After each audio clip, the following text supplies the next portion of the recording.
ಹಾ, ಬಾಂಬೆಗೆ ಹೋಗಿ ಬಾಂಬೆಯಲ್ಲಿ ಒಂದು ಪಾರ್ಟ್ ಆಯಿತು. ಬ್ರಹ್ಮವಿದಾಪ್ನೋತಿ ಪರಂ ಅಲ್ಲಿ ಹೇಳಾಯಿತು. ಮುಂದೆ ಈ ಆನಂದಮಯ ವಿದ್ಯಾ ಅಂತನ್ನೋದು ಭಾರ್ಗವಿ ವಾರುಣಿ ವಿದ್ಯಾಗಿಂತ ಬೇರೆಯಾಗಿ ಇಲ್ಲಿ ಇವ್ರು ಏನ್ ಸ್ಟ್ರೆಸ್ ಮಾಡ್ತಾ ಇದ್ದಾರೆ, ಈ ಆನಂದ ಅಂತನ್ನೋದು ಒಂದು ಎಕ್ಸ್ಪೀರಿಯನ್ಸ್ ಇದೆ ಮನುಷ್ಯನಿಗೆ. ಬ್ರಹ್ಮ ಇದ್ದಾನೆ ಅಂತನ್ನೋದಕ್ಕೆ ನಮಗೆ ಆನಂದ ಇದೆ ಅಂತ ಅನ್ನೋದು ಗಮಕ. ಬ್ರಹ್ಮ ಇದ್ದಾನೆ ಅಂತ ಅನ್ನೋದಕ್ಕೆ ನಿರ್ದೇಶನ ಏನು, ಎವಿಡೆನ್ಸ್ ಏನು ಅಂತ ನಮಗೆ ಆನಂದ ಅಂತ ಒಂದಿದೆ. ಈ ಆನಂದ ಅಂತ ಇರೋದ್ರಿಂದ ಒಂದು ಬ್ರಹ್ಮ ಇದ್ದಾನೆ ಅಂತ ಅನ್ನೋ ಗಮಕ. ಬಟ್ ಈ ಆನಂದ ಲೌಕಿಕವಾದ ಆನಂದವೇ ಬ್ರಹ್ಮವೇ ಅಂದ್ರೆ ಲೌಕಿಕವಾದ ಆನಂದದಲ್ಲೂ ತಾರತಮ್ಯಗಳಿದೆ. ಆನಂದಸ್ಯ ಮೀಮಾಂಸಾ ಅಂತ ಬರುತ್ತೆ. ಈ ಆನಂದಸ್ಯ ಮೀಮಾಂಸಾ ಅಂತ ಬರೋದು ಲೌಕಿಕವಾದ ಆನಂದವೇ ಬ್ರಹ್ಮಾನಂದದಲ್ಲಿ ಒಂದು ಭಾಗ. ಇದಕ್ಕೆ ಬೇರೆಯಾಗಿ ಒಂದು ಆನಂದ ಅಂತ ಇಲ್ಲ. ಲೌಕಿಕ ಆನಂದ ಏನಿದೆಯೋ ಲೌಕಿಕ ಆನಂದ ಅಂತ ಅನ್ನೋದು ಬ್ರಹ್ಮಾನಂದದಲ್ಲಿ ಒಂದು ಭಾಗ. ಇದನ್ನ ಆಲಂಕಾರಿಕರು ಎತ್ತಿಕೊಂಡು ಕಾವ್ಯದಲ್ಲಿ ಬರುವ ಆನಂದವೂ ಕೂಡ ಬ್ರಹ್ಮಾನಂದ ಹಾಗೇನೆ ಅದರ ಸಹೋದರ ಅಂಥೇಳಿ ಈ ಬ್ರಹ್ಮಾನಂದಕ್ಕೂ ಕಾವ್ಯದಲ್ಲಿ ಬರತಕ್ಕಂಥ ಆನಂದಕ್ಕೂ ಹೇಳ್ತಾರೆ. ಇಲ್ಲಿ ದೇ ಪ್ರೊವೈಡ್ ಈ ವಿದ್ಯೆಯಲ್ಲಿ ಈ ಆನಂದ ಅಂತ ಅನ್ನೋದು ಇಟ್ ಮೈಟ್ ಸ್ಟ್ರೆಚ್ ಔಟ್ಸೈಡ್. ವಿಷಯಗಳಿಂದ ಬಂದಂತಹದ್ದು ಇನ್ನೂ ದೂರ ದೂರ ದೂರ ದೂರ ಹೋಗಿ ಆದಿತ್ಯನಿಂದ ಬರತಕ್ಕಂಥ ಆನಂದ ಮತ್ತು ಹೃದಯದಲ್ಲಿ ಇರತಕ್ಕಂಥ ಆನಂದ, ಇದೆರಡು ಒಂದೇನೆ. ಇಲ್ಲಿ ಅವರು ಆರಂಭ ಮಾಡೋದು ಬ್ರಹ್ಮವಿದಾಪ್ನೋತಿ ಪರಂ ಅಂತ ಇಡೀ ಬ್ರಹ್ಮಾನಂದದಲ್ಲಿ ಆರಂಭ ಆಗಿ ಕಡೆಗೆ ಏನು ಮುಗಿಯುತ್ತೆ ಅದು ಸ ಯಶ್ಚಾಯಂ ಪುರುಷೇ ಯಚ್ಚಾಸೌ ಆದಿತ್ಯೇ ಸ ಏಕಃ. ಪುರುಷನಲ್ಲಿ ಒಳಗೆ ಯಾವ ಆನಂದ ಅಂತಿದೆಯೋ, ಆದಿತ್ಯನಲ್ಲಿ ಯಾವ ಆನಂದ ಅಂತಿದೆಯೋ ಸ ಏಕಃ, ಅದು ಒಂದೇ. ಅಂದ್ರೆ ಇದನ್ನ ಪುರುಷನಲ್ಲಿ ಪ್ರತೀಕೋಪಾಸನೆ ಮಾಡಬಹುದು ಅಥವಾ ಅಂತಹರ ವಿದ್ಯೆಯನ್ನಾದರೂ ಮಾಡಬಹುದು. ಆನಂದ ವಿದ್ಯೆಯಲ್ಲಿ ಆನಂದಮಯ ವಿದ್ಯೆಯಲ್ಲಿ ಇದೆರಡು ಉಪಾಸನಾ ಸ್ಥಾನಗಳನ್ನು ತೋರಿಸಿದ್ದಾರೆ. ಆನಂದದ ಅನುಭವ ಅಥವಾ ಆನಂದ ಹೇತು. ಆದ್ರಿಂದ ಉಪನಿಷತ್ತಿನಲ್ಲಿ ಏನು ಆನಂದಯಾತಿ ಅಂತನ್ನೋ ಮಾತು ಉಪಯೋಗಿಸಿದ್ದಾರೆ. ಆನಂದ ಅಂತ ಉಪಯೋಗಿಸಿದ್ದಾರೆ. ಸ ಆನಂದಯಾತಿ, ಆನಂದವನ್ನು ಕೊಡ್ತಾನೆ. ಅಂದ್ರೆ ಆನಂದಕಾರಕ ವಸ್ತು, ಆನಂದವನ್ನು ಅನುಭವಿಸತಕ್ಕ ವಸ್ತು, ಎರಡನ್ನೂ ಕುರಿತು ಉಪಾಸನೆ ಮಾಡಬಹುದು ಅಂತ ಇಲ್ಲಿರೋದು. ಮುಂದಕ್ಕೆ ಅಸದ್ವಾ ಇದಮಗ್ರಗಾಸೀತ್ ತಥೋ ವೈ ಸದಜಾಯತ ತದಾತ್ಮಾನಂ ಸ್ವಯಂ ಅಕುರುತ ತಸ್ಮಾತ್ ತತ್ ಸುಕೃತಮುಚ್ಯತ ಇತಿ ಅಂತ ಒಂದು ಅಂದ್ರೆ ಇಲ್ಲಿ ಆನಂದ ಅಂತನ್ನೋ ಮಾತನ್ನ ರಸಕ್ಕೆ ಹೊಂದಿಸಿದ್ದಾರೆ. ಇಲ್ಲಿ ಮೊದಲಲ್ಲಿ ಬ್ರಹ್ಮವಿದಾಪ್ನೋತಿ ಪರಂ ಅಂತ ಹೇಳಿದಾಗ ಪರಂ ಆನಂದಂ ಅಂತ ನಾವುದನ್ನು ಹೇಳಿ ಈ ಆನಂದ how does it come in one's experience, ಈ ರಸ ಅಂತ ನಾವುದನ್ನು ಇಂಟ್ರಡ್ಯೂಸ್ ಮಾಡೋದಕ್ಕಾಗಿ ಅಸದ್ವಾ ಇದಮಗ್ರಗಾಸೀತ್ ಅಗ್ರೇ ಪ್ರಾಕ್ ಜಗದುತ್ಪತ್ತೇ, ಜಗತ್ತಿನ ಉತ್ಪತ್ತಿಗೆ ಮೊದಲು ಅಗ್ರೇ ಅಸತ್ ವಾ ಇದಂ ಆಸೀತ್. ಇದಂ ನಮ್ಮ ಕಣ್ಣಿಗೆ ಕಾಣ್ತಾ ಇರತಕ್ಕಂಥ ನಾಮರೂಪ ವ್ಯಾಕೃತ ವಿಶೇಷಂ ಜಗತ್. ಇಲ್ಲಿ ನಾಮ ಇದೆ, ರೂಪ ಇದೆ, ವಿಭಿನ್ನವಾಗಿದೆ. ಈ ಜಗತ್ತು ಇದಂ ದೃಶ್ಯಮಾನ ಕಣ್ಣಿಗೆ ಕಾಣಿಸ್ತಾ ಇರೋ ಜಗತ್ತಿದೆಯಲ್ಲ, ಇದಂ ಅಗ್ರೇ ಮೊದಲಲ್ಲಿ, ಇದೆಲ್ಲವೂ ಉಂಟಾಗೋದಕ್ಕೆ ಮೊದಲು ಅಸತ್ ವೈ ಆಸೀತ್, ಅಸತ್ ಅಂತನ್ನೋದಾಗಿತ್ತು. ಅಂದ್ರೆ ಏನು ಇರದೇ ಇರುವ ಹಾಗೆ. ಇಲ್ಲಿ ಅಸತ್ ಅಂತನ್ನೋ ಮಾತಿಗೆ ನ ಅತ್ಯಂತಾಭಾವವಾಚಿ, ಏನೂ ಇರಲೇ ಇಲ್ಲ ಅಂತ ಅರ್ಥವಲ್ಲ, ಅವ್ಯಾಕೃತವಾಗಿತ್ತು, ನಾಮರೂಪವಾಗಿ ವಿಭಿನ್ನವಾಗದೆ ಇತ್ತು. ಇಲ್ಲಿ ಅಸತ್ ಅಂತನ್ನೋದು ಅವ್ಯಕ್ತ. ಹಾಗೆ ಸಾಂಖ್ಯರ ಅವ್ಯಕ್ತದಲ್ಲಿ ಮಹದ ಬುದ್ಧಿ ಅಹಂಕಾರ ಎಲ್ಲವೂ ಕೂಡ ಉತ್ಪತ್ತಿಗೆ ಮೊದಲು ಅಡಗಿದೆಯೋ ಹಾಗೆ ಅಸದ್ವಾ ಇದಂ ಅಗ್ರೇ ಆಸೀತ್ ತಥೋ ವೈ ಸದ್ ಅಜಾಯತ. ಅದರಿಂದ ಈ ಅಸತ್ತಿನಿಂದ ಸತ್ ಅಂತ ಉಂಟಾಯಿತು. ವೇದಾಂತಿಗಳು, ಸಾಂಖ್ಯದವರು ಸತ್ಕಾರ್ಯವಾದಿಗಳಾದುದರಿಂದ ಅಸತ್ತಿನಿಂದ ಸತ್ ಬಂತು ಅಂತ ಹೇಳೋದು ಇವರಿಗೆ ಪ್ರತೀತಿ ಇಲ್ಲ. ಅಸತ್ ಅಂತ ಮುಂಚೆ ಇತ್ತು, ಅದರಿಂದ ಸತ್ ಬಂತು ಅಂದ್ರೆ ಅರ್ಥ ಇಲ್ಲ. ಏನೂ ಇರಲಿಲ್ಲ, ಅದರಿಂದ ಏನೋ ಒಂದು ಬಂತು ಅಂತ ಅರ್ಥ ಅಲ್ಲ. ಅಲ್ಲಿ ಅಸತ್ ಸತ್ ಅನ್ನೋ ಮಾತುಗಳಿಗೆ ಅಸತ್ ಅಂದ್ರೆ ಅವ್ಯಾಕೃತ, ಸತ್ ಅಂದ್ರೆ ವ್ಯಾಕೃತ. ವ್ಯಾಕೃತ ಅಂದ್ರೇನು? ನಾಮರೂಪಗಳಿಂದ ವಿಭಿನ್ನವಾದಂತಹ ಜಗತ್ತು ಆಯಿತು. ಅಸದ್ವಾ ಇದಂ ಅಗ್ರೇ ಆಸೀತ್ ತತಃ ವೈ ಸತ್ ಅಜಾಯತ. ಹೀಗೆ ಅವ್ಯಾಕೃತವಾಗಿತ್ತು, ವ್ಯಾಕೃತವಾಯಿತು. ಇದಕ್ಕೆ ಬೇರೆ ಯಾವುದಾದ್ರೂ ಒಂದು ನಿಮಿತ್ತವೋ ಪ್ರೇರಣೆಯೋ ಅಥವಾ ಒಂದು ಉಪಾಧಿಯೋ ಆಲಂಬನೆಯೋ ಇತ್ತೋ ಅಂದ್ರೆ ಬ್ರಹ್ಮನಿಗೆ ಮೀರಿ ಬ್ರಹ್ಮನನ್ನು ಬಿಟ್ಟು ಬೇರೆ ಯಾವುದಾದ್ರೂ ಒಂದು ನಿಯಾಮಕವಾದ ಶಕ್ತಿ ಇತ್ತೆ ಅಂದ್ರೆ ತದಾತ್ಮಾನಂ ಸ್ವಯಂ ಅಕುರುತ. ತತ್ ಆತ್ಮಾನಂ ತನ್ನನ್ನು, ಅಸತಾಗಿದ್ದದ್ದು ಸತ್ತಾಗುತ್ತೆ ಆತ್ಮ. ತತ್ ಆತ್ಮಾನಂ ಸ್ವಯಂ ಅಕುರುತ, ತಾನೇ ಮಾಡಿಕೊಂಡಿತು. ಅನ್ಯ ಅನಪೇಕ್ಷಿತತ್ವ, ಬೇರೆ ಯಾವುದನ್ನು ಕುರಿಯದೆ ಬೇರೆ ಯಾವುದನ್ನು ಆಲಂಬನೆ ಮಾಡಿಕೊಳ್ಳದೆ ತಾನೇ ಆಯಿತು. ತಸ್ಮಾತ್, ಆದ ಕಾರಣದಿಂದ ತದ್ ಸುಕೃತಂ ಇತ್ಯುಚ್ಯತೆ. ಸುಕೃತ ಅಂದ್ರೆ ವೆಲ್ ಮೇಡ್, ತಾನೇ ಮಾಡಿಕೊಂಡಿದ್ದರಿಂದ ಅದು ಚೆನ್ನಾಗಿ ಮಾಡಿದ್ದು ಅಂತ ಆಯಿತು. ಸುಕೃತಂ ಇದು ಉಚ್ಯತೆ.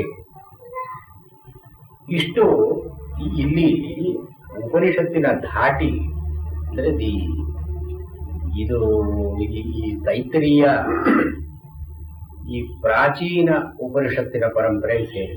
ಪ್ರಾಚೀನ ಉಪನಿಷತ್ತುಗಳಲ್ಲಿ 3 ಹಂತಗಳನ್ನು ಮಾಡ್ತಾರೆ. ಒಂದು ಈ ಪ್ರಾಚೀನವಾಗಿ ಆರಣ್ಯಕೋಪನಿಷತ್ತುಗಳು ಅಂತ. ಇದರಲ್ಲಿ ಛಾಂದೋಗ್ಯ, ಬೃಹದಾರಣ್ಯಕ, ಕೌಶೀತಕಿ, ತೈತ್ತರೀಯ, ಐತರೇಯ, ಇದು 4 ತುಂಬಾ ಪ್ರಾಚೀನವಾದ ಉಪನಿಷತ್ತುಗಳು. ಯಾಕಂದ್ರೆ ಭಾಷಾ ದೃಷ್ಟಿಯಿಂದ ಗದ್ಯ ರೂಪವಾಗಿಯೇ ಇದೆ, ವಾಕ್ಯಗಳೆಲ್ಲ ಸೂತ್ರಪ್ರಾಯವಾಗಿದೆ ಮತ್ತು ಈ ವಾಕ್ಯಗಳಲ್ಲಿ ಒಂದು ಆನುಪೂರ್ವಿ ಕ್ರಮ ಅನುಸರಿಸಿದ್ದಾರೆ. ಮುಂದೆ ಸಂಹಿತೋಪನಿಷತ್ತುಗಳು ಅಂತ ಬರುತ್ತೆ. ಈಶ, ಕಠ ಇತ್ಯಾದಿಗಳೆಲ್ಲ, ಶ್ವೇತಾಶ್ವತ ಇತ್ಯಾದಿಗಳೆಲ್ಲ ಸಂಹಿತೋಪನಿಷತ್ತುಗಳು. ಇಲ್ಲಿ ಬರೋ ರೀತಿಯೇ ಬೇರೆ. ಅಂದ್ರೆ ಉಪನಿಷತ್ತುಗಳಲ್ಲಿ ಇದು ಛಾಂದೋಗ್ಯ, ಬೃಹದಾರಣ್ಯಕ ತುಂಬಾ ಪ್ರಾಚೀನವಾಗಿದೆ. ಛಾಂದೋಗ್ಯ, ಬೃಹದಾರಣ್ಯಕ ಜೊತೆಗೆ ಐತರೇಯ, ತೈತ್ತರೀಯ, ಇದು 4 ತುಂಬಾ ಪ್ರಾಚೀನವಾದ ಉಪನಿಷತ್ತುಗಳು. ಆ ಭಾಷಾ ದೃಷ್ಟಿ, ಪ್ರೆಸೆಂಟೇಷನ್ ಆ ದೃಷ್ಟಿಯಿಂದ ಈ ಪ್ರೆಸೆಂಟೇಷನ್ ಅಲ್ಲಿ ಇವು ಕಠೋಪನಿಷತ್ತು ಬರುತ್ತೆ. ಕಠೋಪನಿಷತ್ತಿನಲ್ಲಿ ಒಂದು ಕಥೆ ಬರುತ್ತೆ. ಕುಶನ್ನವೈವಾಜುಸ್ರವಸಃ ಪದ್ಯರೂಪವಾಗಿಯೂ ಇದೆ. ಆಲ್ರೆಡಿ ಪೊಯಿಟ್ರಿ, ಪೊಯಿಟಿಕ್ ಫಾರ್ಮ್ ಬೆಂದೆ ಕೇನದಲ್ಲಿದ್ದ. ಕೇನವನ್ನ 2ಕ್ಕೂ ಮಧ್ಯ. ಕೇನ ಯಾಕೆ ಅಂದ್ರೆ ಅದರ ಮೊದಲ ಭಾಗ ಎಲ್ಲ ಪದ್ಯರೂಪವಾಗಿದೆ, ಕಡೆಯದ ಆಖ್ಯಾಯಕ್ಕೆ ಗದ್ಯರೂಪವಾಗಿದೆ. ಆದ್ರಿಂದ ಅದರ ನಡುವೆ ಇದ್ದದ್ದು ಅಂತ ಹೇಳ್ತಾರೆ. ಈ ಸಂಹಿತೋಪನಿಷತ್ತುಗಳಲ್ಲಿ ಕ್ರಮ ಏನು? ಇವಾಗ ಶ್ವೇತಾಶ್ವತರ ಇದೆ, ಈಶೋಪನಿಷತ್ ಇದೆ, ಕಠೋಪನಿಷತ್ ಇದೆ. ಇಲ್ಲಿ ಈ ನಿರೂಪಣೆಯಲ್ಲಿ ಒಂದು ಆನುಪೂರ್ವಿ ಕ್ರಮ ಅಂತಿದೆ. ಆನುಪೂರ್ವಿ ಕ್ರಮ ಅಂದ್ರೇನು? ಯಾವುದೋ ಒಂದು ವಿಷಯವನ್ನು ಎತ್ತುಕೊಂಡು ಅದೇ ವಿಷಯವನ್ನೇ ಮುಂದುವರಿಸಿಕೊಂಡು ಹೋಗೋದು. ಅನ್ಯ ಅಂದ್ರೆ ಬೇರೆ ಕಡೆ ಆ ದೃಷ್ಟಿಯನ್ನು ತಿರುಗಿಸದೇನೆ, ಅಂದ್ರೆ ಏನು, ಸೂಚಿತಾರ್ಥ ಇಲ್ಲದೇನೆ ವಿವಕ್ಷಿತಾರ್ಥವನ್ನೇ ಎತ್ತಿಕೊಂಡು ಹೇಳ್ತಕ್ಕದ್ದು ಈಶೋಪನಿಷತ್ತಿನಲ್ಲಿ, ಕಠದಲ್ಲಿ ಇತ್ಯಾದಿ ಶ್ವೇತಾಶ್ವತರದಲ್ಲಿ ಎಲ್ಲ ನಮಗೆ ಕಾಣುತ್ತೆ. ಆದ್ರೆ ಈ ಪ್ರಾಚೀನ ಉಪನಿಷತ್ತುಗಳಲ್ಲಿ ಈ ಆನುಪೂರ್ವಿ ಕ್ರಮ ಇಲ್ಲ. ಏನ್ ಹೇಳ್ಬೇಕು ಅಂತ ಹೊರಟಿದ್ದಾರೋ ಅದನ್ನ ನೇರವಾದ ಮಾತುಗಳಲ್ಲಿ ಹೇಳದೇನೆ ಸೂಚಿತಾರ್ಥಾನಿ ಸೂಚನೆ ಅಲ್ಲಿ ಕೊಟ್ಟು ಅಂದ್ರೆ ಸಜೆಸ್ಟಿವ್, ಮುಂದೆ ಹೇಳೋದಕ್ಕೂ ಹಿಂದೆ ಹೇಳಿದ್ದಕ್ಕೂ ನಾವು ಸಂಬಂಧ ಏನು ಅಂತ ಗಮಕ ನಾವು ತೋರಿಸ್ಕೊಳ್ಬೇಕು. ಇಲ್ಲಿ ನೋಡಿ ಅದು ತೈತಿರಿಯದಲ್ಲಿ ಬೃಹದಾರಣ್ಯಕದಲ್ಲೂ ಹೀಗೆ ಈ ಒಂದು ಆನುಕೂಲ ಕ್ರಮವನ್ನು ನಾವು ತಿಳ್ಕೊಳ್ಳದೆ ಇದ್ರೆ ಉಪನಿಷತ್ತುಗಳ ಅರ್ಥ ಆಗೋಲ್ಲ. ಇಲ್ಲಿ ಹೇಗೆ ಶುರು ಮಾಡಿದ್ದಾರೆ, ಅಸದ್ವಾ ಇದಮಗ್ರಗಾಸಿ ತಥೋ ವೈ ತದಜಾಯ ಬ್ರಹ್ಮಾನಂದವಲ್ಲಿಯಲ್ಲಿ ಇಷ್ಟೆಲ್ಲ ಹಿಂದೆ ಹೇಳಿದ ಮೇಲೆ ಅಸದ್ವಾ ಇದಮಗ್ರಾಸಿ ಇದನ್ನು ಯಾಕೆ ಶುರು ಮಾಡಬೇಕು? ಒಂದು ಭಾಗವನ್ನ ಮುಂಚೆ ಏನೂ ಇರಲಿಲ್ಲ ಅಥವಾ ಅವ್ಯಾಕೃತವಾಗಿತ್ತು, ಅದರಿಂದ ಏನೋ ಬಂತು, ವ್ಯಾಕೃತವಾಯಿತು, ಅದು ತಾನೇ ಮಾಡಿಕೊಳ್ಳಿತು, ಆದ್ರಿಂದ ಸುಕೃತ ಅಂತ ಹೇಳ್ತಾರೆ. ಅಂದ್ ಇಷ್ಟೇ ಹೇಳಿದ ಮೇಲೆ ಯದ್ವೈ ತತ್ ಸುಕೃತಂ, ಯಾವುದು ಸುಕೃತವೋ ಚೆನ್ನಾಗಿ ಮಾಡಲ್ಪಟ್ಟಿದೆಯೋ, ರಸೋ ವೈ ಸಹ ರಸಂಗೇವಾಯಂ ಲಬ್ಧ್ವಾನಂದೀ ಭವತಿ. ಅಂದ್ರೆ you can see that there is a shift of of the subject of presentation from one to the other. ಒಂದು ಕ್ವಿಕ್ ಶಿಫ್ಟ್ ಇದೆ. ಈ ನಿಮ್ಗೆ ಈಶಾ ಕಾಠ ಇದರಲ್ಲೆಲ್ಲ ಇಂಥ ಶಿಫ್ಟ್ ಇಲ್ಲ. ಅಲ್ಲಿ ಒಂದು ಏನೋ ಒಂದು ಛಂದೋಬದ್ಧವಾಗಿ ಯಾರೋ ಪ್ರಯತ್ನ ಪೂರ್ವಕವಾಗಿ ಬರದ ಹಾಗೆ ಕಾಣಿಸುತ್ತೆ. ಇಲ್ಲಿ ಹಾಗಿಲ್ಲ. ಏನೋ ಒಂದು ಹೇಳಿದ್ರು, ಅಸದ್ವಾಯದ ಮಗ್ರಾಸಿ ಥಟ್ ಅಂತ ಇದಕ್ಕೆ ತಿರುಗಿಸಿದ್ರು.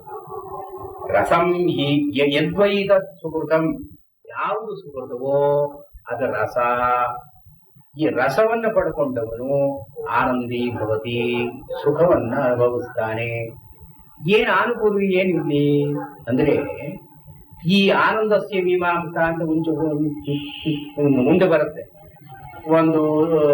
ಒಂದು ಮನುಷ್ಯಾನಂದ ಏನು, ಏಕೋ ಮಾನುಷಾನಂದ, ಅದಾದ್ಮೇಲೆ ಮಾನುಷ ಗಂಧರ್ವ ಆನಂದ ಇತ್ಯಾದಿಯ ಮುಂದೆ ಬರುತ್ತೆ. ಇಲ್ಲಿ ಎಲ್ಲ ಏನು ಗಮಕ ಬರುತ್ತೆ, ತನ್ನಲ್ಲಿ ತಾನು ಸಂತೋಷ ಪಡ್ತಾನಲ್ಲ, ಇದು ಹೆಚ್ಚಿನ ಆನಂದ, ಬ್ರಹ್ಮಾನಂದ ಅಂತಿದೆ. ಅನ್ಯ ನಿರಪೇಕ್ಷವಾದ ಆನಂದ, ಉತ್ಕೃಷ್ಟವಾದ ಆನಂದ. ಇವನು ಹೀಗೆ ಅವನು ಯುವ ಸಾಧು ಯುವ ಸ್ಯಾತ್ ಇತ್ಯಾದಿಯಾಗಿ ಬರುತ್ತಲ್ಲ. ಹೊರಗಿನ ಆನಂದನೆ ಇದ್ರೆ ಅದು ಆನಂದದಲ್ಲಿ ಅಲ್ಪ.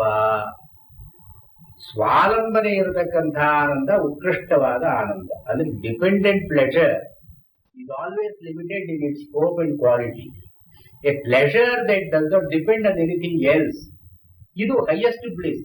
ಅದನ್ನೇ ಹೇಳೋದಕ್ಕಾಗಿ ಈ ಜಗತ್ತಿನ ನಿಯಮವೇ ಹಾಗೆ. ಅಸತ್ತಾಗಿದ್ದು ಸತ್ತಾಯ್ತದೆ, ಹೇಗಾಯ್ತು? ತನ್ನಷ್ಟಿಗೆ ತಾನೇ ಆಯಿತು. ತಸ್ಮಾತ್ ತತ್ ಸುಕೃತಂ ಇದು ಉಚ್ಯತೆ.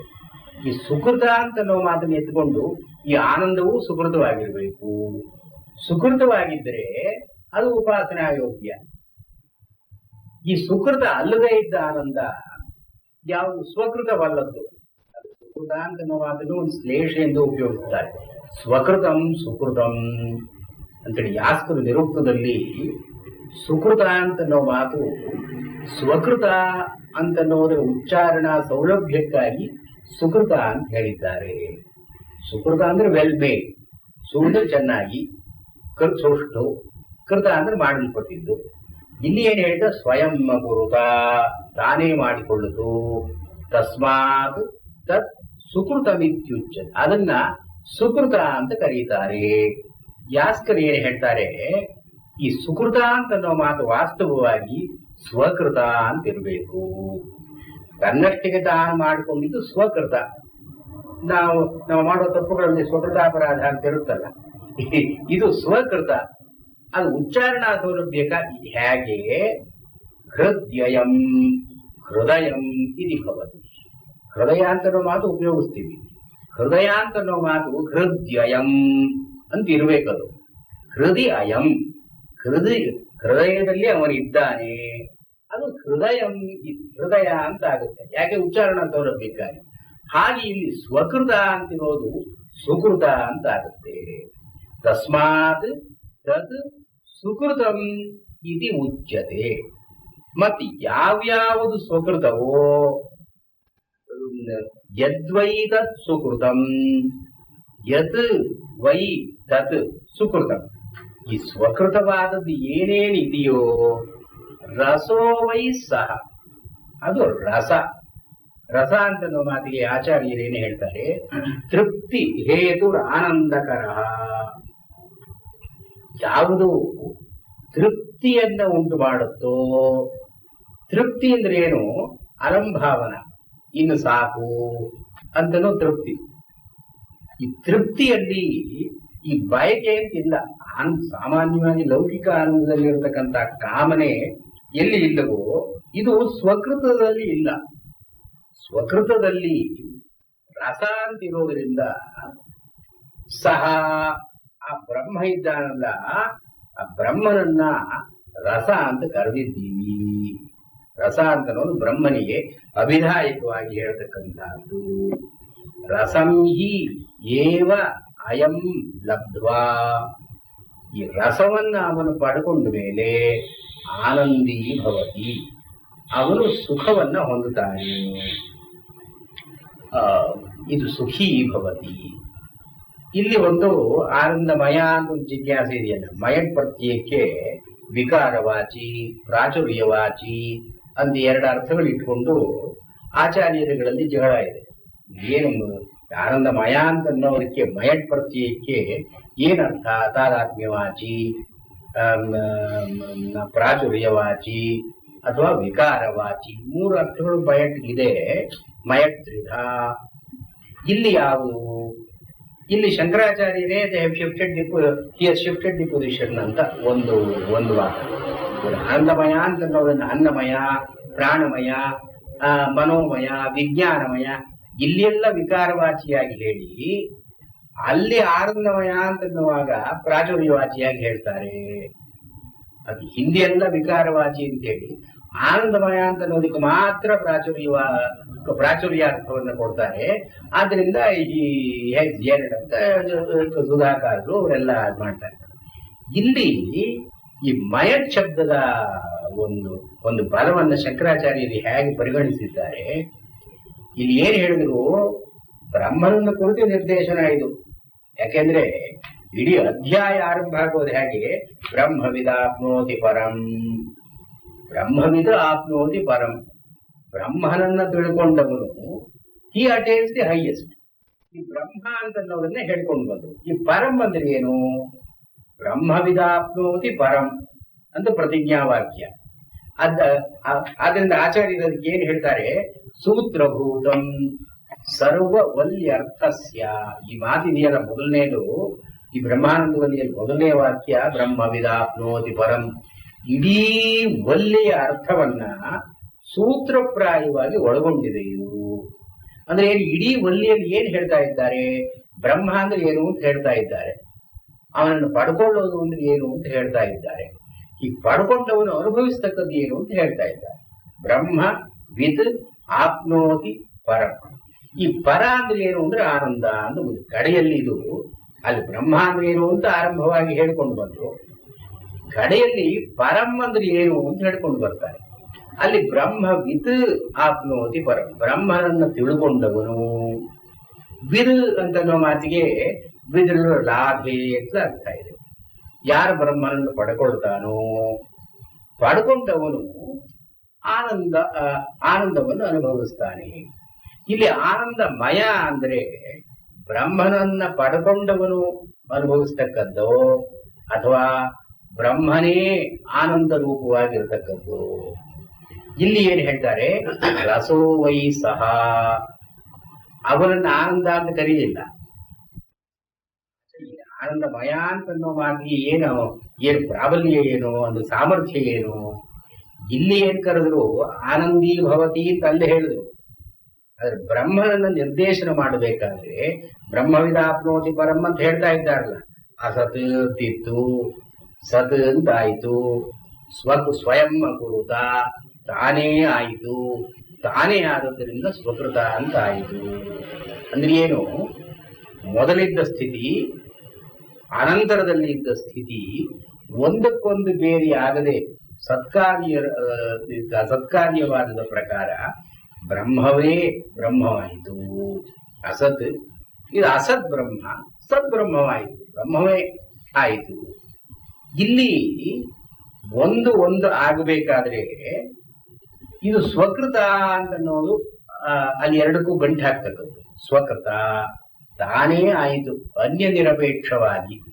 ಅಂದ್ರೆ ಏನೋ ಆಗಂತುಕವಾದ ವಿಷಯ ಅಲ್ಲಿ ಏನಿಲ್ಲ. ಅವಿದ್ಯೆ, ಮಾಯಾ ಅಥವಾ ಇನ್ಯಾವುದು ಅಲ್ಲಿ ನಡುವೆ ಪ್ರವೇಶ ಮಾಡತಕ್ಕದ್ದಿಲ್ಲ. ಬ್ರಹ್ಮವೇ ಬ್ರಹ್ಮವಾಯಿತು, ಅಸತ್ ಅಸತ್ತಾಯಿತು. ಇದನ್ನು ನಾವು ಸ್ವಕೃತ ಅಂತ ಕರೀತೀವಿ. ಹೀಗಾಗುವುದೇ ರಸಃ ಸಹ. ಸಹ ಅಂದ್ರೆ ಯಾರಿಲ್ಲಿ? ಸಹ ಅಂತ ಅನ್ನೋದು ಇಟ್ಸ್ ಅ ಪ್ರೊನೌನ್. ಏನ್ ಸಹ ಅಂದ್ರೆ ಯಾರನ್ನ ಹೇಳ್ತಾ ಇದೆ ಇದು? ಅದರ ಬ್ರಹ್ಮ ಅಂತ ಶುರು ಮಾಡಿದೆ.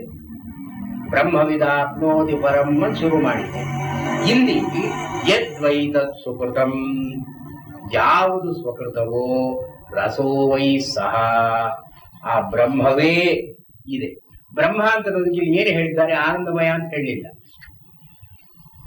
ಆನಂದ ಅಂತ ಹೇಳಲಿಲ್ಲ, ರಸ ಅಂತ ಹೇಳಿದ್ರು. ಅವನು ರಸ. ಈ ರಸಕ್ಕೂ ಆನಂದಕ್ಕೂ ಸಂಬಂಧ ಏನು? ರಸಂ ಹಿ ಏವ ಲಬ್ಧ್ವಾ ಆನಂದೀಭವತಿ. ಆನಂದ ಅಂತ ಅನುಭವ ಬ್ರಹ್ಮನನ್ನು ಪಡ್ಕೊಂಡ್ರೆ ಬರುತ್ತೆ. ಅಂದ್ರೆ ಬ್ರಹ್ಮ ಆನಂದವೋ ಅಥವಾ ಬ್ರಹ್ಮ ಆನಂದಮಯನೋ? ಎರಡೂ ಅಲ್ಲ. ಅಸತ್ತಾಗಿದೆ, ಸತ್ತಾಗಿದೆ ಅಷ್ಟೇ. ಅದು ಅನಿರ್ದೇಶ್ಯ. ಅದು ಅನಿರ್ದೇಶ್ಯವಾದದ್ದರಿಂದ ಅಂದ್ರೆ ಏನು? ಇಲ್ಲಿ ಆಚಾರ್ಯರು ವ್ಯಾಖ್ಯಾನದಲ್ಲಿ ಭಾಷ್ಯದಲ್ಲಿ ಏನ್ ತೋರಿಸ್ತಾರೆ? ಇವಾಗ ದಿಟವಾದ ಆನಂದ ಅಂದ್ರೆ ಏನು? ಸುಷುಪ್ತಿಯಲ್ಲಿರತಕ್ಕ ಆನಂದ. ಸುಖಮಹಮಸ್ವಾಪ್ಸಂ ಅಂತ ನಾವು ಹೇಳುವಾಗ ಎಚ್ಚರದ ಸ್ಥಿತಿಯಲ್ಲಿ ಆನಂದವನ್ನು ನಾವು ರೆಟ್ರೋಸ್ಪೆಕ್ಷನ್ ಮಾಡಿ ಅಹಂ ಸುಖಮಸ್ವಾಪ್ಸಂ, ಸುಖವಾಗಿ ನಿದ್ರೆ ಮಾಡಿದೆ. ಸುಖ ನಿದ್ರೆ ಮಾಡ್ತಾ ಇದ್ದಾಗ ಅಲ್ಲಿ ಏನಾದರೂ ಒಂದು ಈ ಒಂದು ಸುಖದ ಅನುಭವ ಅಥವಾ ಅನುಭವವನ್ನು ಉಂಟು ಮಾಡತಕ್ಕದ್ದು, ಅನುಭವಕ್ಕೆ ಪಾತ್ರವಾಗತಕ್ಕದ್ದು, ಅಥವಾ ಭೋಗಾಯತನ, ಭೋಗೋಪಕರಣ, ಭೋಗ್ಯ ಅಂತ ತ್ರಿಧ ಇಲ್ಲ. ಇಲ್ಲಿ ಯಾವುದಾದ್ರೂ ಅನುಭವದಲ್ಲಿ ಮೂರು ಇರಬೇಕು ಅಂತ ಹೇಳ್ತಾರೆ. ಒಂದು ಆಯತನ, ಎಲ್ಲಿ ಅನುಭವ ಆಗುತ್ತೋ ಶರೀರ, ಆ ಶರೀರದ ಭಾನ, ಇದನ್ನ ಭೋಗಾಯತನ ಅಂತ ಕರೀತಾರೆ. ಮತ್ತು ಯಾವ ಇಂದ್ರಿಯಗಳನ್ನ ಬಳಸಿ ನಾವು ಸುಖವನ್ನು ಅನುಭವಿಸ್ತೀವೋ ಅಥವಾ ಯಾವುದಾದ್ರೂ ವಿಷಯವನ್ನು ಅನುಭವಿಸ್ತೀವೋ ಇದನ್ನ ಭೋಗೋಪಕರಣ ಅಂತ ಕರೀತೀವಿ. ಯಾವ ವಿಷಯಗಳನ್ನ ಪಡ್ಕೊಂಡು ನಮಗೆ ಅನುಭವ ಅಂತ ಆಗುತ್ತೋ ಇದನ್ನ ಭೋಗ್ಯ ಅಂತ ಕರೀತೀವಿ. ಈ ಭೋಗ್ಯ, ಭೋಗೋಪಕರಣ, ಭೋಗಾಯತನ, ಇದು ಮೂರು ಬೇರೆ ಬೇರೆಯಾಗಿ ವಿಂಗಡಿತವಾಗಿದ್ರೆ ಅದು ಜಾಗೃತ ಅವಸ್ಥೆ ಅಂತ ಆಯ್ತು. ಜಾಗೃತ ಅವಸ್ಥೆ ಡೆಫಿನಿಷನ್ ಏನು? ಶರೀರ ಭಾನ ಅಂತ ಇರುತ್ತೆ, ಇಂದ್ರಿಯ ವ್ಯಾಪಾರ ಅಂತ ಇರುತ್ತೆ, ವಿಷಯಗಳ ಗ್ರಹಣ ಅಂತ ಇರುತ್ತೆ ಈ ಜಾಗೃತನಲ್ಲಿ. ಸ್ವಪ್ನದಲ್ಲಿ ಭೋಗಾಯತನ ಅಂತಿದ್ರು, ಭೋಗೋಪಕರಣ ಅಂತಿಲ್ಲ, ಭೋಗ್ಯ ವಸ್ತು ಅಂತ ಇಲ್ಲ. ನ್ಯೂನ ಜಾಗೃತ್ ಅಂತ ಕರೀತಾರೆ ಸ್ವಪ್ನವನ್ನ. ನ್ಯೂನ ಜಾಗೃತ್, ಜಾಗೃತ ಅವಸ್ಥೆ ಹಾಗೇನೆ, ಆದ್ರೆ ಕೊಂಚ ಕಡಿಮೆ, ಅದರಲ್ಲಿ ಊನ ಇದೆ, ಅದ್ರಲ್ಲಿ ನ್ಯೂನವಾದದ್ದು ಇದೆ, ಕೊರತೆ ಇದೆ. ಏನು ಕೊರತೆ? ಏನು? ಭೋಗೋಪಕರಣ ಅಲ್ಲಿಲ್ಲ, ಇಂದ್ರಿಯಗಳ ವ್ಯಾಪಾರ ಅಲ್ಲಿಲ್ಲ, ಭೋಗ್ಯ ವಸ್ತುಗಳು ವಾಸ್ತವ ದಿಟವಾಗಿ ಹೊರಗಡೆ ವಸ್ತುಗಳಿಲ್ಲ. ಭೋಗಾಯತನ ಇದೆ ಸ್ವಪ್ನದಲ್ಲಿ. ಈ ಭೋಗಾಯತನವು ಸ್ಥೂಲ ಶರೀರ ಅಲ್ಲ, ಸೂಕ್ಷ್ಮ ಶರೀರ. ಆದ್ರಿಂದ ಇದನ್ನು ಕಿಂಚಿನ್ ನ್ಯೂನ ಜಾಗೃತಿ ಅಂತ ಕರೀತಾರೆ. ಇಲ್ಲಿಯವನು ಈ ಸ್ವಯಂ ಅಕೃತ ಅಂತ ಹೇಳೋ ಮಾತು ಬರೋಲ್ಲ. ಜಾಗೃತ ಅವಸ್ಥೆಯಲ್ಲಿ ಯಾವ ಸುಖ ಬಂದರೂ ಕೂಡ ಈ ಭೋಗಾಯತನ, ಭೋಗೋಪಕರಣ, ಭೋಗ್ಯ ವಸ್ತು ಇವುಗಳ ಆಲಂಬನೆಯಿಂದ ಬಂದದ್ದು. ಸ್ವಕೃತ ಅಂತ ಹೇಳೋ ಹಾಗಿಲ್ಲ. ಅಲ್ಲ, ಜಾಗೃತ ಅವಸ್ಥೆಯಲ್ಲಿ ವಿಚಾರ. ಜಾಗೃತ ಅವಸ್ಥೆಯಲ್ಲಿ ನಮ್ಗೆ ಯಾವ ಸುಖ ಬಂದರೂ ಕೂಡ ಈ ಮೂರಿದ್ದೇ ಇರಬೇಕು.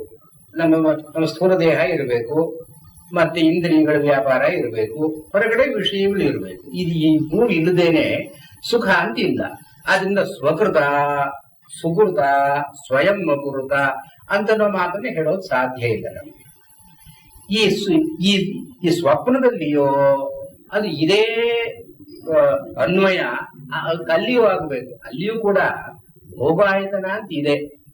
ಭೋಗಾಯತನ ಯಾವುದು? ಸೂಕ್ಷ್ಮ ಶರೀರ. ಸ್ಥೂಲ ಶರೀರದಲ್ಲಿ ಅನುಭವ ಇಲ್ಲ, ಸೂಕ್ಷ್ಮ ಶರೀರದಲ್ಲಿ ಅನುಭವ ಇದೆ. ಭೋಗೋಪಕರಣ ವಾಸ್ತವವಾಗಿ ಇಂದ್ರಿಯ ವ್ಯಾಪಾರ ಇಲ್ಲ. ಛಾಯಾವತ್ ಇದು ಈ ಇಂದ್ರಿಯ ವ್ಯಾಪಾರ ಇದ್ದ ಹಾಗೆ ಕನಸಿನಲ್ಲೂ ಇರುತ್ತೆ. ಕಣ್ಣಿಂದ ನೋಡ್ತಾರೆ, ಕಿವಿಯಿಂದ ಕೇಳ್ತಾರೆ, ಕಾಲಿಂದ ಓಡಾಡ್ತಾರೆ. ಇಂದ್ರಿಯ ವ್ಯಾಪಾರ ಇಲ್ಲದೆ ಇವನ ಕೈ ಕಾಲು ಏನು ಆಡಿಸ್ದೇ ಇದ್ರೂ ಕೂಡ ಕನಸಿನಲ್ಲಿ ಕೈ ಕಾಲು ಆಡುತ್ತೆ. ಭೋಗೋಪಕರಣ ಅಂತನ್ನೋದು ಛಾಯಾವತ್ ಪ್ರತಿಬಿಂಬದಾಗ ಅಲ್ಲಿ ನಡೆಯುತ್ತೆ. ಭೌತಿಕ ವಸ್ತುಗಳು ಪ್ರತಿಬಿಂಬದಾಗಿ ಇದೆ.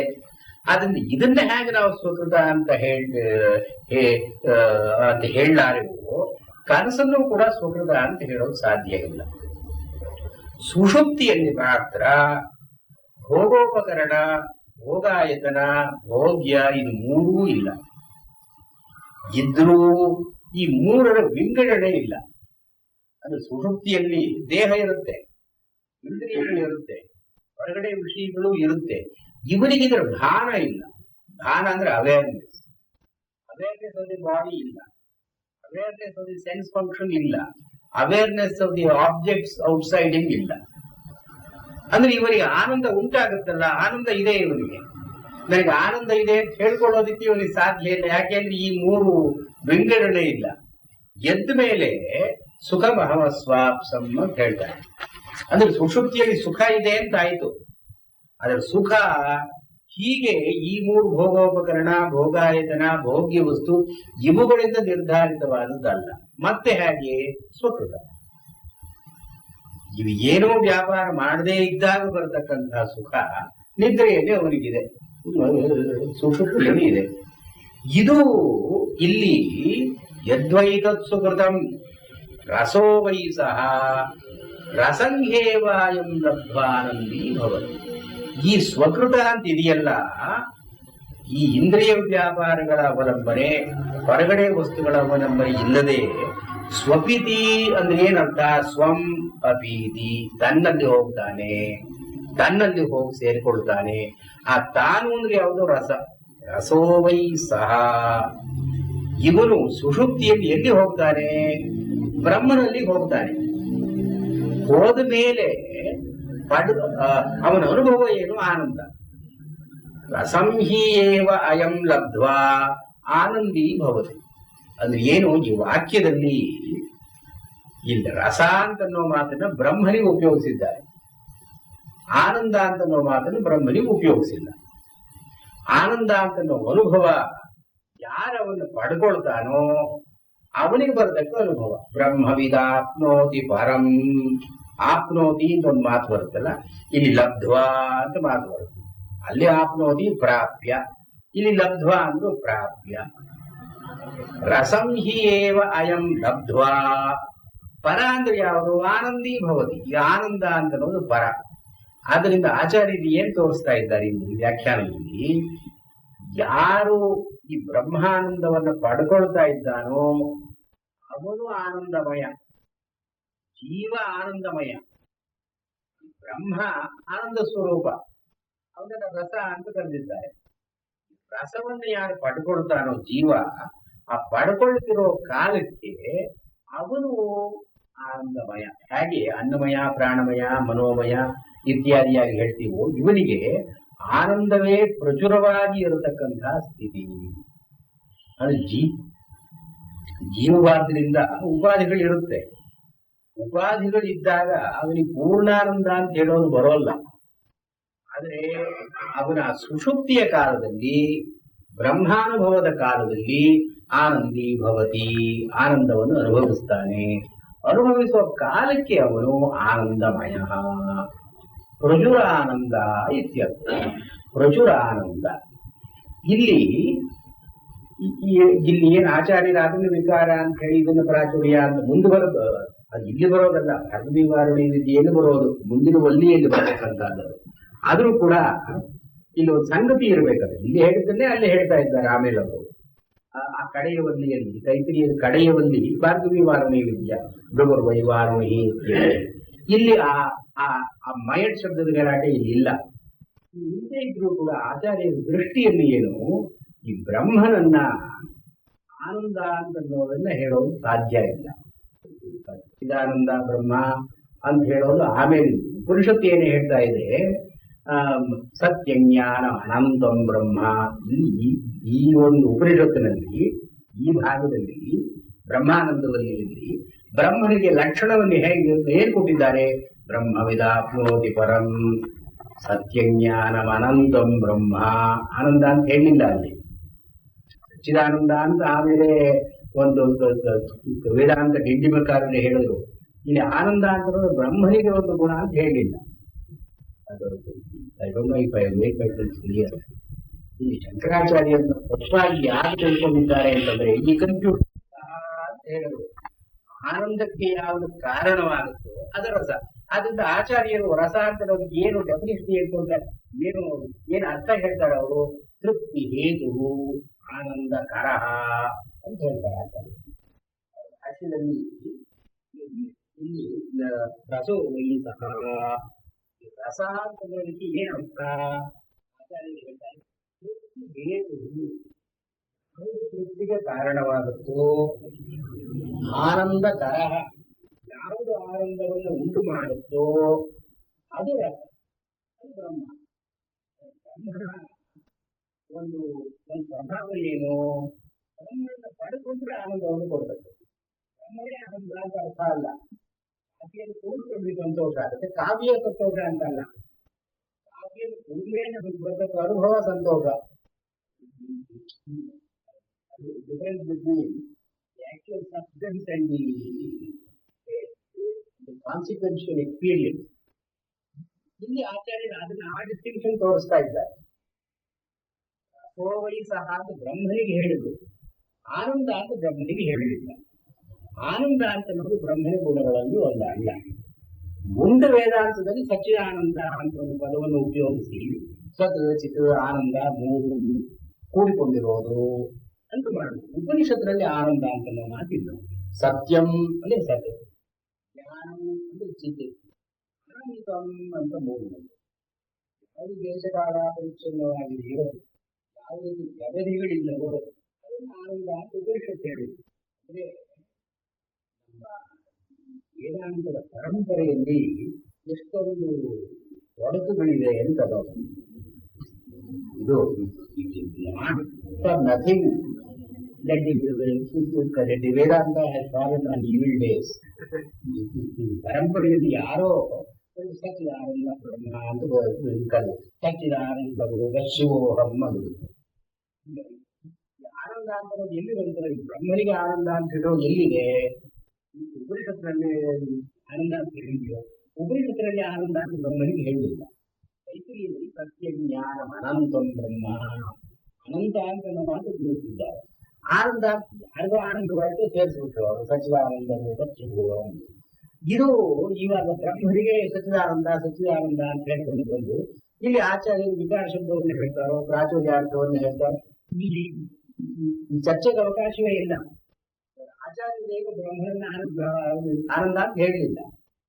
ಆನಂದವಯ ಅಂತ ಹೇಳಿದ್ರೆ ಜೀವರಿಗೆ ಈ ಡಿಸ್ಟಿಂಕ್ಷನ್ ಅಂತ ನಾವು ತಿಳ್ಕೊಳ್ಬೇಕು. ಇಲ್ಲಿ ಸೋಯಿ ಸಹ ರಸಂಕಿವಾಯಂ ಲಬ್ಧ್ವಾ ಆನಂದಿ ಭವತಿ.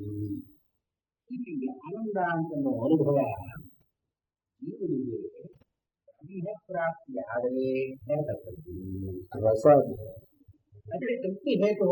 ಯಾವುದು ತೃಪ್ತಿಗೆ ಕಾರಣವಾಗುತ್ತೋ, ಆನಂದಕ್ಕೆ ಕಾರಣವಾಗುತ್ತೋ ಬ್ರಹ್ಮ. ಬ್ರಹ್ಮಕ್ಕಿರುವ ಆನಂದ ಜೀವ. ಬ್ರಹ್ಮ ಹಿಮ್ಸೆಲ್ಫ್ ಇಸ್ ನಾಟ್ ಆನಂದ. ಕಾಫಿ ಎಕ್ಸಾಂಪಲ್ ಕೊಟ್ಟರೆ, ಕಾಫಿ ಒಳ್ಳೇದಾಗಿದ್ರೆ ಚೆನ್ನಾಗಿದ್ರೆ ಅದು ಕುಡಿದು ನಮಗೆ ಸಂತೋಷ ಆಗುತ್ತೆ. ಕಾಫಿಯಲ್ಲೇ ಸಂತೋಷ ಅಂತಿಲ್ಲ, ಬ್ರಹ್ಮನಲ್ಲಿ ಆನಂದ ಅಂತಿಲ್ಲ. ಬ್ರಹ್ಮನನ್ನು ಪಡೆಕೊಂಡು ಬೇರೆ ನಮಗೆ ಬರಬೇಕಂತ ಆನಂದ. ಆನಂದ ಅಂತ ಜೀವನಿಗೆ ಸಹಜವಾದಂತಹ ಒಂದು ಪ್ರಕ್ರಿಯೆ. ಅದರಿಂದ ನಾನು ಆನಂದಮಯ ಅಂತ ಕರೆದ ಆಚಾರ. ಅದು ವಿಚಾರ ಇದೆ. ಪ್ರಾಚುರ್ಯಾರ್ಥ ಮುಂದೆ ವಿಚಾರಾರ್ಥವಾಗಿದೆ.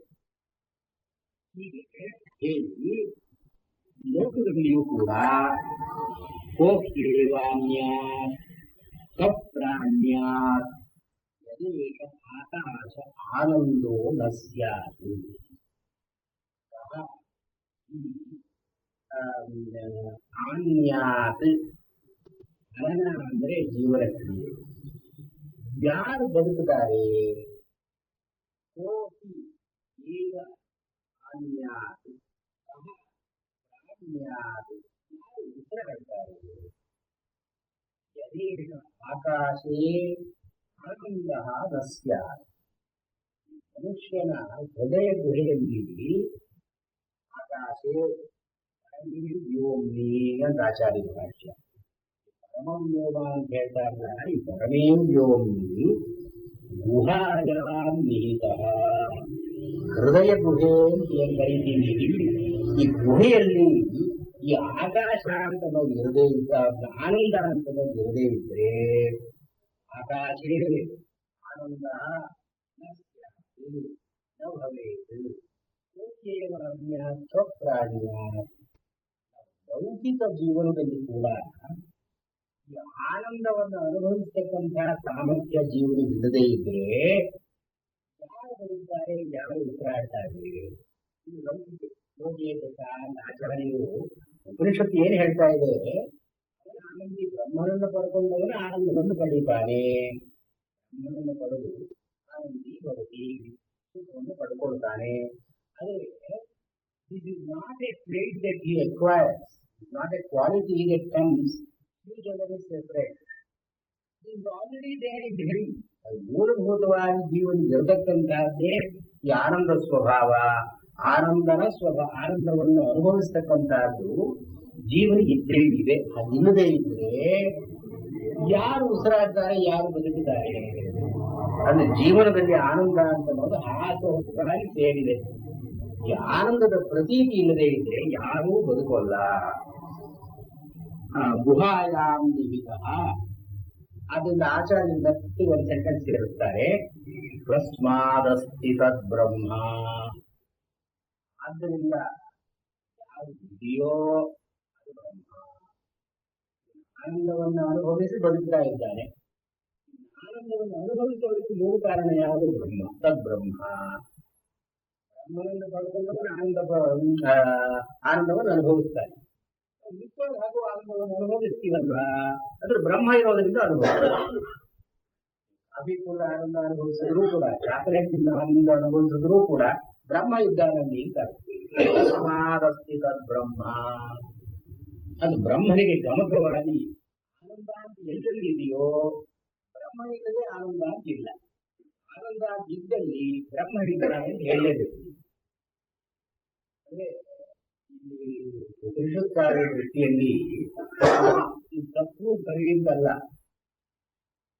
ಸರಿಯಾಗಿ ಕಲ್ಪನಾ ಮಾಡಿದ್ರೆ ಅವನಿಗೆ ಅದರಲ್ಲಿ ಆನಂದ ಇದೆ, ಇನ್ನೊಂದೆಲ್ಲ ಆನಂದ ಇದೆ. ಇದು ಹಿಂದೆ ಎಲ್ಲ ಬ್ರಹ್ಮ ಇದ್ದಾನೆ, ಬ್ರಹ್ಮ ಇದ್ದಾನೆ. ವೇದಾಂತಗಳು they don't take ethical standpoint. ಎಲ್ಲೆಲ್ಲಿ ಆನಂದ ಅಂತ ಇದೆಯೋ ಅಲ್ಲಿ ಬ್ರಹ್ಮ ಇದ್ದಾನೆ. ಆದ್ದರಿಂದಲೇ ಮುಂದೆ ಹೇಳ್ತಾರೆ, ಆಮೇಲೆ ಶಿವಹಂತಾಗಮಕರವಂ ಶಿವಹಂತಾಗಮಕರವಂ ಅಂತಂದು ಅಂತ ಚಿಂತೆಯಲ್ಲಿ ಬರೋಲ್ಲ. ಜ್ಞಾನಿಯಾದವನಿಗೆ, ಆನಂದವನ್ನು ಅನುಭವಿಸುವವನಿಗೆ ಅಯ್ಯೋ ಪಾಪ ಯಾಕೆ ಮಾಡಿದೆ ನಾನು, ಪುಣ್ಯವನ್ನು ಯಾಕೆ ಮಾಡಲಿಲ್ಲ ಅದನ್ನು ಚಿಂತೆ ಇಲ್ಲ. ಇದೇ ಭಾಗದಲ್ಲೇ ಮುಂದೆ ಬರುತ್ತೆ. ಈಗ ಆಚಾರ್ಯರು ಇಲ್ಲಿ ಸುಷುಪ್ತಿಯಲ್ಲಿ ಈ ಆಕಾಶೇ ನಿಹಿತ ಈ ಪರಮೇ ವ್ಯೋಮ್ನಿ, ಈ ಸುಷುಪ್ತಿಯಲ್ಲಿ ಒಂದು ಸುಖ ಇಲ್ಲದೆ ಇದ್ರೆ ಜಾಗೃತ ಅವಸ್ಥೆಯಲ್ಲಾಗಲಿ ಸ್ವಪ್ನಾವಸ್ಥೆಯಲ್ಲಾಗಲಿ ಸುಖ ಎಲ್ಲಿ ಬರುತ್ತೆ ನಮಗೆ? ಜಾಗೃತಾವಸ್ಥೆಯಲ್ಲಿ ಸುಖ ಅಂತ ಒಂದು ಉಂಟು, ಸ್ವಪ್ನಾವಸ್ಥೆಯಲ್ಲಿ ಸುಖ ಅಂತ ಒಂದು ಉಂಟು. ಸುಖವಾದ ಸ್ವಪ್ನಗಳು ಉಂಟಲ್ಲ. ಸುಷುಪ್ತಿಯಲ್ಲಿ ಆನಂದ ಇರುವುದರಿಂದಲೇ ಜಾಗೃತ ಅವಸ್ಥೆಯಲ್ಲೂ ಸ್ವಪ್ನಾವಸ್ಥೆಯಲ್ಲೂ ಸುಖ ಅಂತ ಇದೆ. ಇದು ಆಚಾರ್ಯರು ಆಕಾಶೇ ಅಂತನ್ನೋ ಮಾತಿಗೆ ಆ ಸಮಂತಾಕಾಶತಿ ಪ್ರಕಾಶಯತಿ ಸುಷುಪ್ತಿ ಸ್ಥಿತಿ ಅಂತ ಅರ್ಥ ಮಾಡ್ತಾರೆ. ಆಕಾಶೇ ಆನಂದ ಸ್ಯಾತ್. ಸುಷುಪ್ತಿಯವಸ್ಥೆಯಲ್ಲಿ ನಮ್ಗೆ ಆನಂದ ಇರೋದ್ರಿಂದಲೇ ಜಾಗೃತಾವಸ್ಥೆಯಲ್ಲಿ ಆನಂದ, ಸ್ವಪ್ನಾವಸ್ಥೆಯಲ್ಲಿ ಆನಂದ ಅಂತ ನೋಡುತ್ತಾರೆ. ಇದು ಹೇಳಿದ ಮೇಲೆ ಉಪನಿಷತ್ತು ಹೇಳುತ್ತೆ, ಐಷಾನಂದಸ್ಯ ಮೀಮಾಂಸಾ ಭವತಿ. ಇದು ಬ್ರಹ್ಮವಿದ ಆತ್ಮವತಿ ಪರಂ ಅಂತ ಅಲ್ಲಿ ಮುಗಿಸ್ಬಿಟ್ರು. ಬ್ರಹ್ಮನನ್ನು ತಿಳ್ಕೊಂಡವನು ಒಂದು ಆನಂದವನ್ನು ಪಡ್ಕೊಳ್ತಾನೆ. ಆನಂದ ಎಂಥ ಆನಂದ? ಸುಖವಾದ ಆನಂದ. ಪರಪ್ರತ್ಯ ಇಲ್ಲದೇ ಇರತಕ್ಕಂತಹ ಆನಂದ ಅವನಿಗೆ ಬ್ರಹ್ಮಾನಂದ. ಅದು ಯಾವುದೋ ವಸ್ತುಗಳನ್ನು ತೆಗೆದುಕೊಂಡು ನಾವು ನಿಂತುಕೊಂಡು ಇದರಿಂದ ಪಡ್ಕೊಳ್ಳುವ ಆನಂದ ಬ್ರಹ್ಮಾನಂದ ಅಲ್ಲ. ಯಾವುದರ ಅಪೇಕ್ಷೆಯೂ ಇಲ್ಲದೆ ಯದ್ವೈತ ಸುಕೃತಂ ರಸೋವೈತ ಪ್ರಸಂಗೀಯವಾನಂದದ್ವಾರಂದಿ ಭವತಿ. ಆದರೆ the two ends of the art, ಇದು ಅದು ಒಂದೇ ಸ್ಪ್ಯಾನ್. ಅದು ಆನಂದವೇ, ಇದು ಆನಂದವೇ. ಆದ್ದರಿಂದ ಆನಂದಕ್ಕೆ ಮೀಮಾಂಸಾ ಭವತಿ, ಆನಂದದ ವಿಚಾರ ಭವತಿ. ಎನ್ಕ್ವೈರಿ ಬಿಟ್ಟು ಆನಂದ ಏನು, ಇಲ್ಲಿಂದ ಒಂದು ಸ್ಟ್ಯಾಂಡ್ ತಗೋತಾರೆ. ನಮ್ಮ ಅನುಭವದಲ್ಲಿ ಇರತಕ್ಕಂಥ ಆನಂದ ಯಾವುದು ಅಂತ ತಗೊಂಡು ನಮ್ಮ ಅನುಭವದಲ್ಲಿ ಬರಬೇಕಾದದ್ದು ಬರದೇ ಇರತಕ್ಕಂಥ ಆನಂದ ಯಾವುದು, ಇದನ್ನು ಉತ್ಕರ್ಷವಾಗಿ ಹೆಚ್ಚಿಸ್ಕೊಂಡು ಹೋಗ್ತಾರೆ. ಇಲ್ಲಿ ಆಚಾರ್ಯರು ಈ ಐಷಾನಂದಸ್ಯ ಮೀಮಾಂಸಾ ಭವತಿ ಅಂತ ಹೇಳೋದಕ್ಕೆ ಒಂದು ಚಿಕ್ಕದಾಗಿ ಉಪೋದ್ಘಾತವನ್ನು ಕೊಡ್ತಾರೆ. ಏನ್ ಮೀಮಾಂಸೆ ಮಾಡ್ತೀನಿ? ಐಷಾನಂದಸ್ಯ ಮೀಮಾಂಸಾ ಭವತಿ. ಮೀಮಾಂಸೆ ಕಾರಣ ಏನಿದೆ? ಇಲ್ಲಿ ವಿಚಾರ ಮಾಡೋದಕ್ಕೆ ವಿಷಯ ಏನಿದೆ ಅಂದ್ರೆ ವಿಷಯಿ ಸಂಬಂಧ ಗಣಿತ. ನಾವು ಹೇಳೋದು ವಿಷಯಿ ಒಬ್ಬ ಇದ್ದಾನೆ, ಮನುಷ್ಯ ಅನುಭವಿಸ್ತಕ್ಕಂಥದ್ದು. ವಿಷಯ ಅಂತ ಒಂದಿದೆ, ಇಂದ್ರಿಯಗಳಿಗೆ ಗೋಚರವಾಗತಕ್ಕಂಥದ್ದು ಇದೆ. ಇದ್ರ ಎರಡರ ನಡುವೆ ಒಂದು ಸಂಬಂಧ ಅಂತಿದೆ. ಈ ಸಂಬಂಧದಿಂದ ಉಂಟಾದದ್ದು ನಾಲಿಗೆ ಅಂತ ಒಂದಿದೆ, ಸಕ್ಕರೆ ಅಂತ ಒಂದು ವಸ್ತು ಇದೆ, ವಿಷಯ. ಇದರ ಸಂಬಂಧದಿಂದ ಒಂದು ಸಿಹಿ ಅಂತ ಇದೆ. ಈ ಆನಂದ ಅಂತ ಒಂದು ಹೀಗೋ ಅಂದ್ರೆ does it involve reality of the subject and the object. ವಿಷಯ ಸಂಬಂಧ ಜನಿತ ಕಿಂ ಆನಂದ. ವಿಚಾರ ಮಾಡ್ತಕ್ಕಂಥ ಏನಿಲ್ಲಿ ಲೌಕಿಕ ಆನಂದಗಳೆಲ್ಲ ಹೀಗೆ ತಾನೇ ಇರೋದು. ವಿಷಯವನ್ನು ಪಡ್ಕೊಳ್ತೀವಿ, ಯಾವುದೋ ಒಂದು ಇಂದ್ರಿಯ ಇದೆ, ಇಂದ್ರಿಯಗಳಿಗೆ ಹಿತವಾಗುತ್ತೆ, ಇದರ ಆನಂದ ಅಂತ ಹೇಳ್ತೀವಿ. ಏನೋ ನೋಡ್ತೀವಿ ಹಿತವಾಗುತ್ತೆ, ಏನೋ ಕೇಳ್ತೀವಿ ಹಿತವಾಗುತ್ತೆ. ಇದೆಲ್ಲ ವಿಷಯ ಸಂಬಂಧ ಜನಿತ. ಕಿಂ ಆನಂದ ವಿಷಯ ಸಂಬಂಧ ಜನಿತ ಲೌಕಿಕ ಆನಂದವತ್ತು. ಲೌಕಿಕ ಆನಂದ ಅಂತ ಒಂದು ಉಂಟಲ್ಲ, ಇದು ಒಂದು ಆಚಾರ್ಯ ಭಾಗ. ಲೌಕಿಕ ಆನಂದವತ್ತು ಅಥವಾ ಆಹೋಸ್ವಿದ್ ಇಲ್ಲವೇ ಸ್ವಾಭಾವಿಕ ಸ್ವಭಾವ ಸಿದ್ಧವಾಗುತ್ತೋ, ಇದು ವಿಚಾರ ಮಾಡ್ತದೆ. ಸ್ವಾಭಾವಿಕ ಅಂತನ್ನೋ ಮಾತನ್ನ ವಿಷಯ ಸಂಬಂಧ ಜನಿತ ಅಂತನ್ನೋದಕ್ಕೆ ವ್ಯಾವೃತ್ತಿ. ವಿಷಯ ಸಂಬಂಧದಿಂದ ಉಂಟಾದದ್ದು ಅಥವಾ ಸ್ವಾಭಾವಿಕವಾದದ್ದು. ಸ್ವಾಭಾವಿಕ ಅಂದ್ರೆ ಹೊರಗಿನ ವಿಷಯಗಳಿಂದ ಬಂದದ್ದಲ್ಲ. ವಿಷಯ ಇದ್ದಾನೆ, ಅದು ವಿಷಯ ಸಂಬಂಧ ಅಂತ ಇಲ್ಲ, ಇದು ವಿಷಯಲ್ಲೇ ಇರತಕ್ಕದ್ದು ಸ್ವಾಭಾವಿಕ ಅಂತ ನೋಡಿ. Inherent the subject, not due to an external agent. ಈ ವಿಚಾರ ಮಾಡ್ತಕ್ಕದ್ದು ಏನು? ಆನಂದಸ್ಯ ಮೀಮಾಂಸಾ ಕಿಂ ಆನಂದ ವಿಷಯ ಸಂಬಂಧ ಜನಿತ ಲೌಕಿಕ ಆನಂದವತ್ ಆಹೋಸ್ವಿತ್ ಸ್ವಾಭಾವಿಕ. ತತ್ರ ಲೌಕಿಕ ಆನಂದ ಬಾಹ್ಯ ಆಧ್ಯಾತ್ಮಿಕ ಸಾಧನ ಸಂಪತ್ತಿ ನಿಮಿತ್ತ ಉತ್ಕೃಷ್ಟ. ಲೋಕದಲ್ಲಿ ದುಃಖ ನನಗೆ ಬೇಡ, ಸುಖ ಬೇಕು ಅಂತ ಎಲ್ಲ ಹೇಳ್ತಾರೆ. ಆದ್ರಿಂದ ಆನಂದ, ಲೌಕಿಕ ಆನಂದವೂ ಉತ್ಕೃಷ್ಟವಾದದ್ದೇ, ಲೌಕಿಕ ಆನಂದವೂ ನಮಗೆ ಪ್ರಿಯವಾದದ್ದೇ. ನಾವು ಅದನ್ನು ಬಯಸ್ತಕ್ಕದ್ದೇ. ಯಾತಕ್ಕೆ ಬಯಸ್ತೀವಿ ಅಂತಂದ್ರೆ ಬಾಹ್ಯ ಆಧ್ಯಾತ್ಮಿಕ ಸಾಧನ ಸಂಪತ್ತಿ ನಿಮಿತ್ತ. ಇದರಲ್ಲಿ ಬಾಹ್ಯ ಆಧ್ಯಾತ್ಮಿಕ ದೇಹ ಮನಸ್ಸುಗಳಿಗೆ ಸೇರಿದ ಸಾಧನ ಸಂಪತ್ತಿ, ಸುಖವನ್ನು ನೇರವಾಗಿ ಕೊಡತಕ್ಕದ್ದು ಅಥವಾ ಸುಖಕ್ಕೆ ಕಾರಣವಾಗತಕ್ಕದ್ದು ಸಾಧನ ಸಂಪತ್ತಿ ನಿಮಿತ್ತ.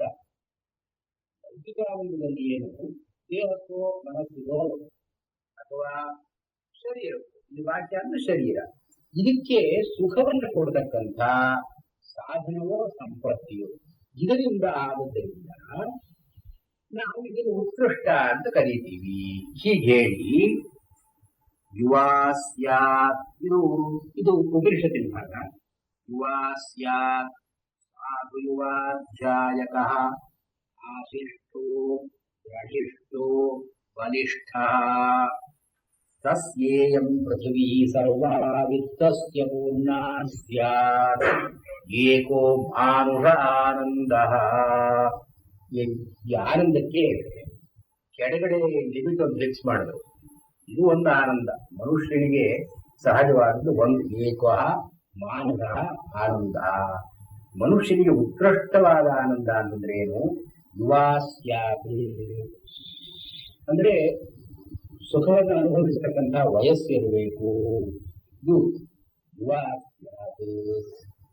ಇದರ ಜೊತೆಗೆ ಬರೀ ಯೂತ್ ಇದ್ದರೆ ಸಾಲದು, ಸಾಧು ಯುವಾ ಸ್ಯಾತ್.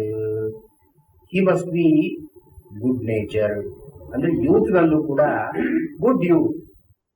ಮತ್ತು ಅಧ್ಯಾಯಕ ಲರ್ನೆಡ್, ವಿಷಯಗಳನ್ನು ತಿಳ್ಕೊಂಡು ಜ್ಞಾನವಂತನಾಗಿರ್ಬೇಕು, ಜ್ಞಾನ ಸಂಪನ್ನನಾಗಿರ್ಬೇಕು. ಮತ್ತು ಆಶಿಷ್ಟ, ಆಶಾಸ್ತ್ರ ತಮಃ ಅಂದ್ರೆ ಕೆಲಸ ಮಾಡುವುದನ್ನು ಉತ್ಸುಕನಾಗಿರಬೇಕು, ಪ್ರಾಂಪ್ಟ್ ಇನ್ ಆಕ್ಷನ್. ಆಶಿಷ್ಟ ಕೆಲಸ ಮಾಡತಕ್ಕವನಾಗಿರ್ಬೇಕು.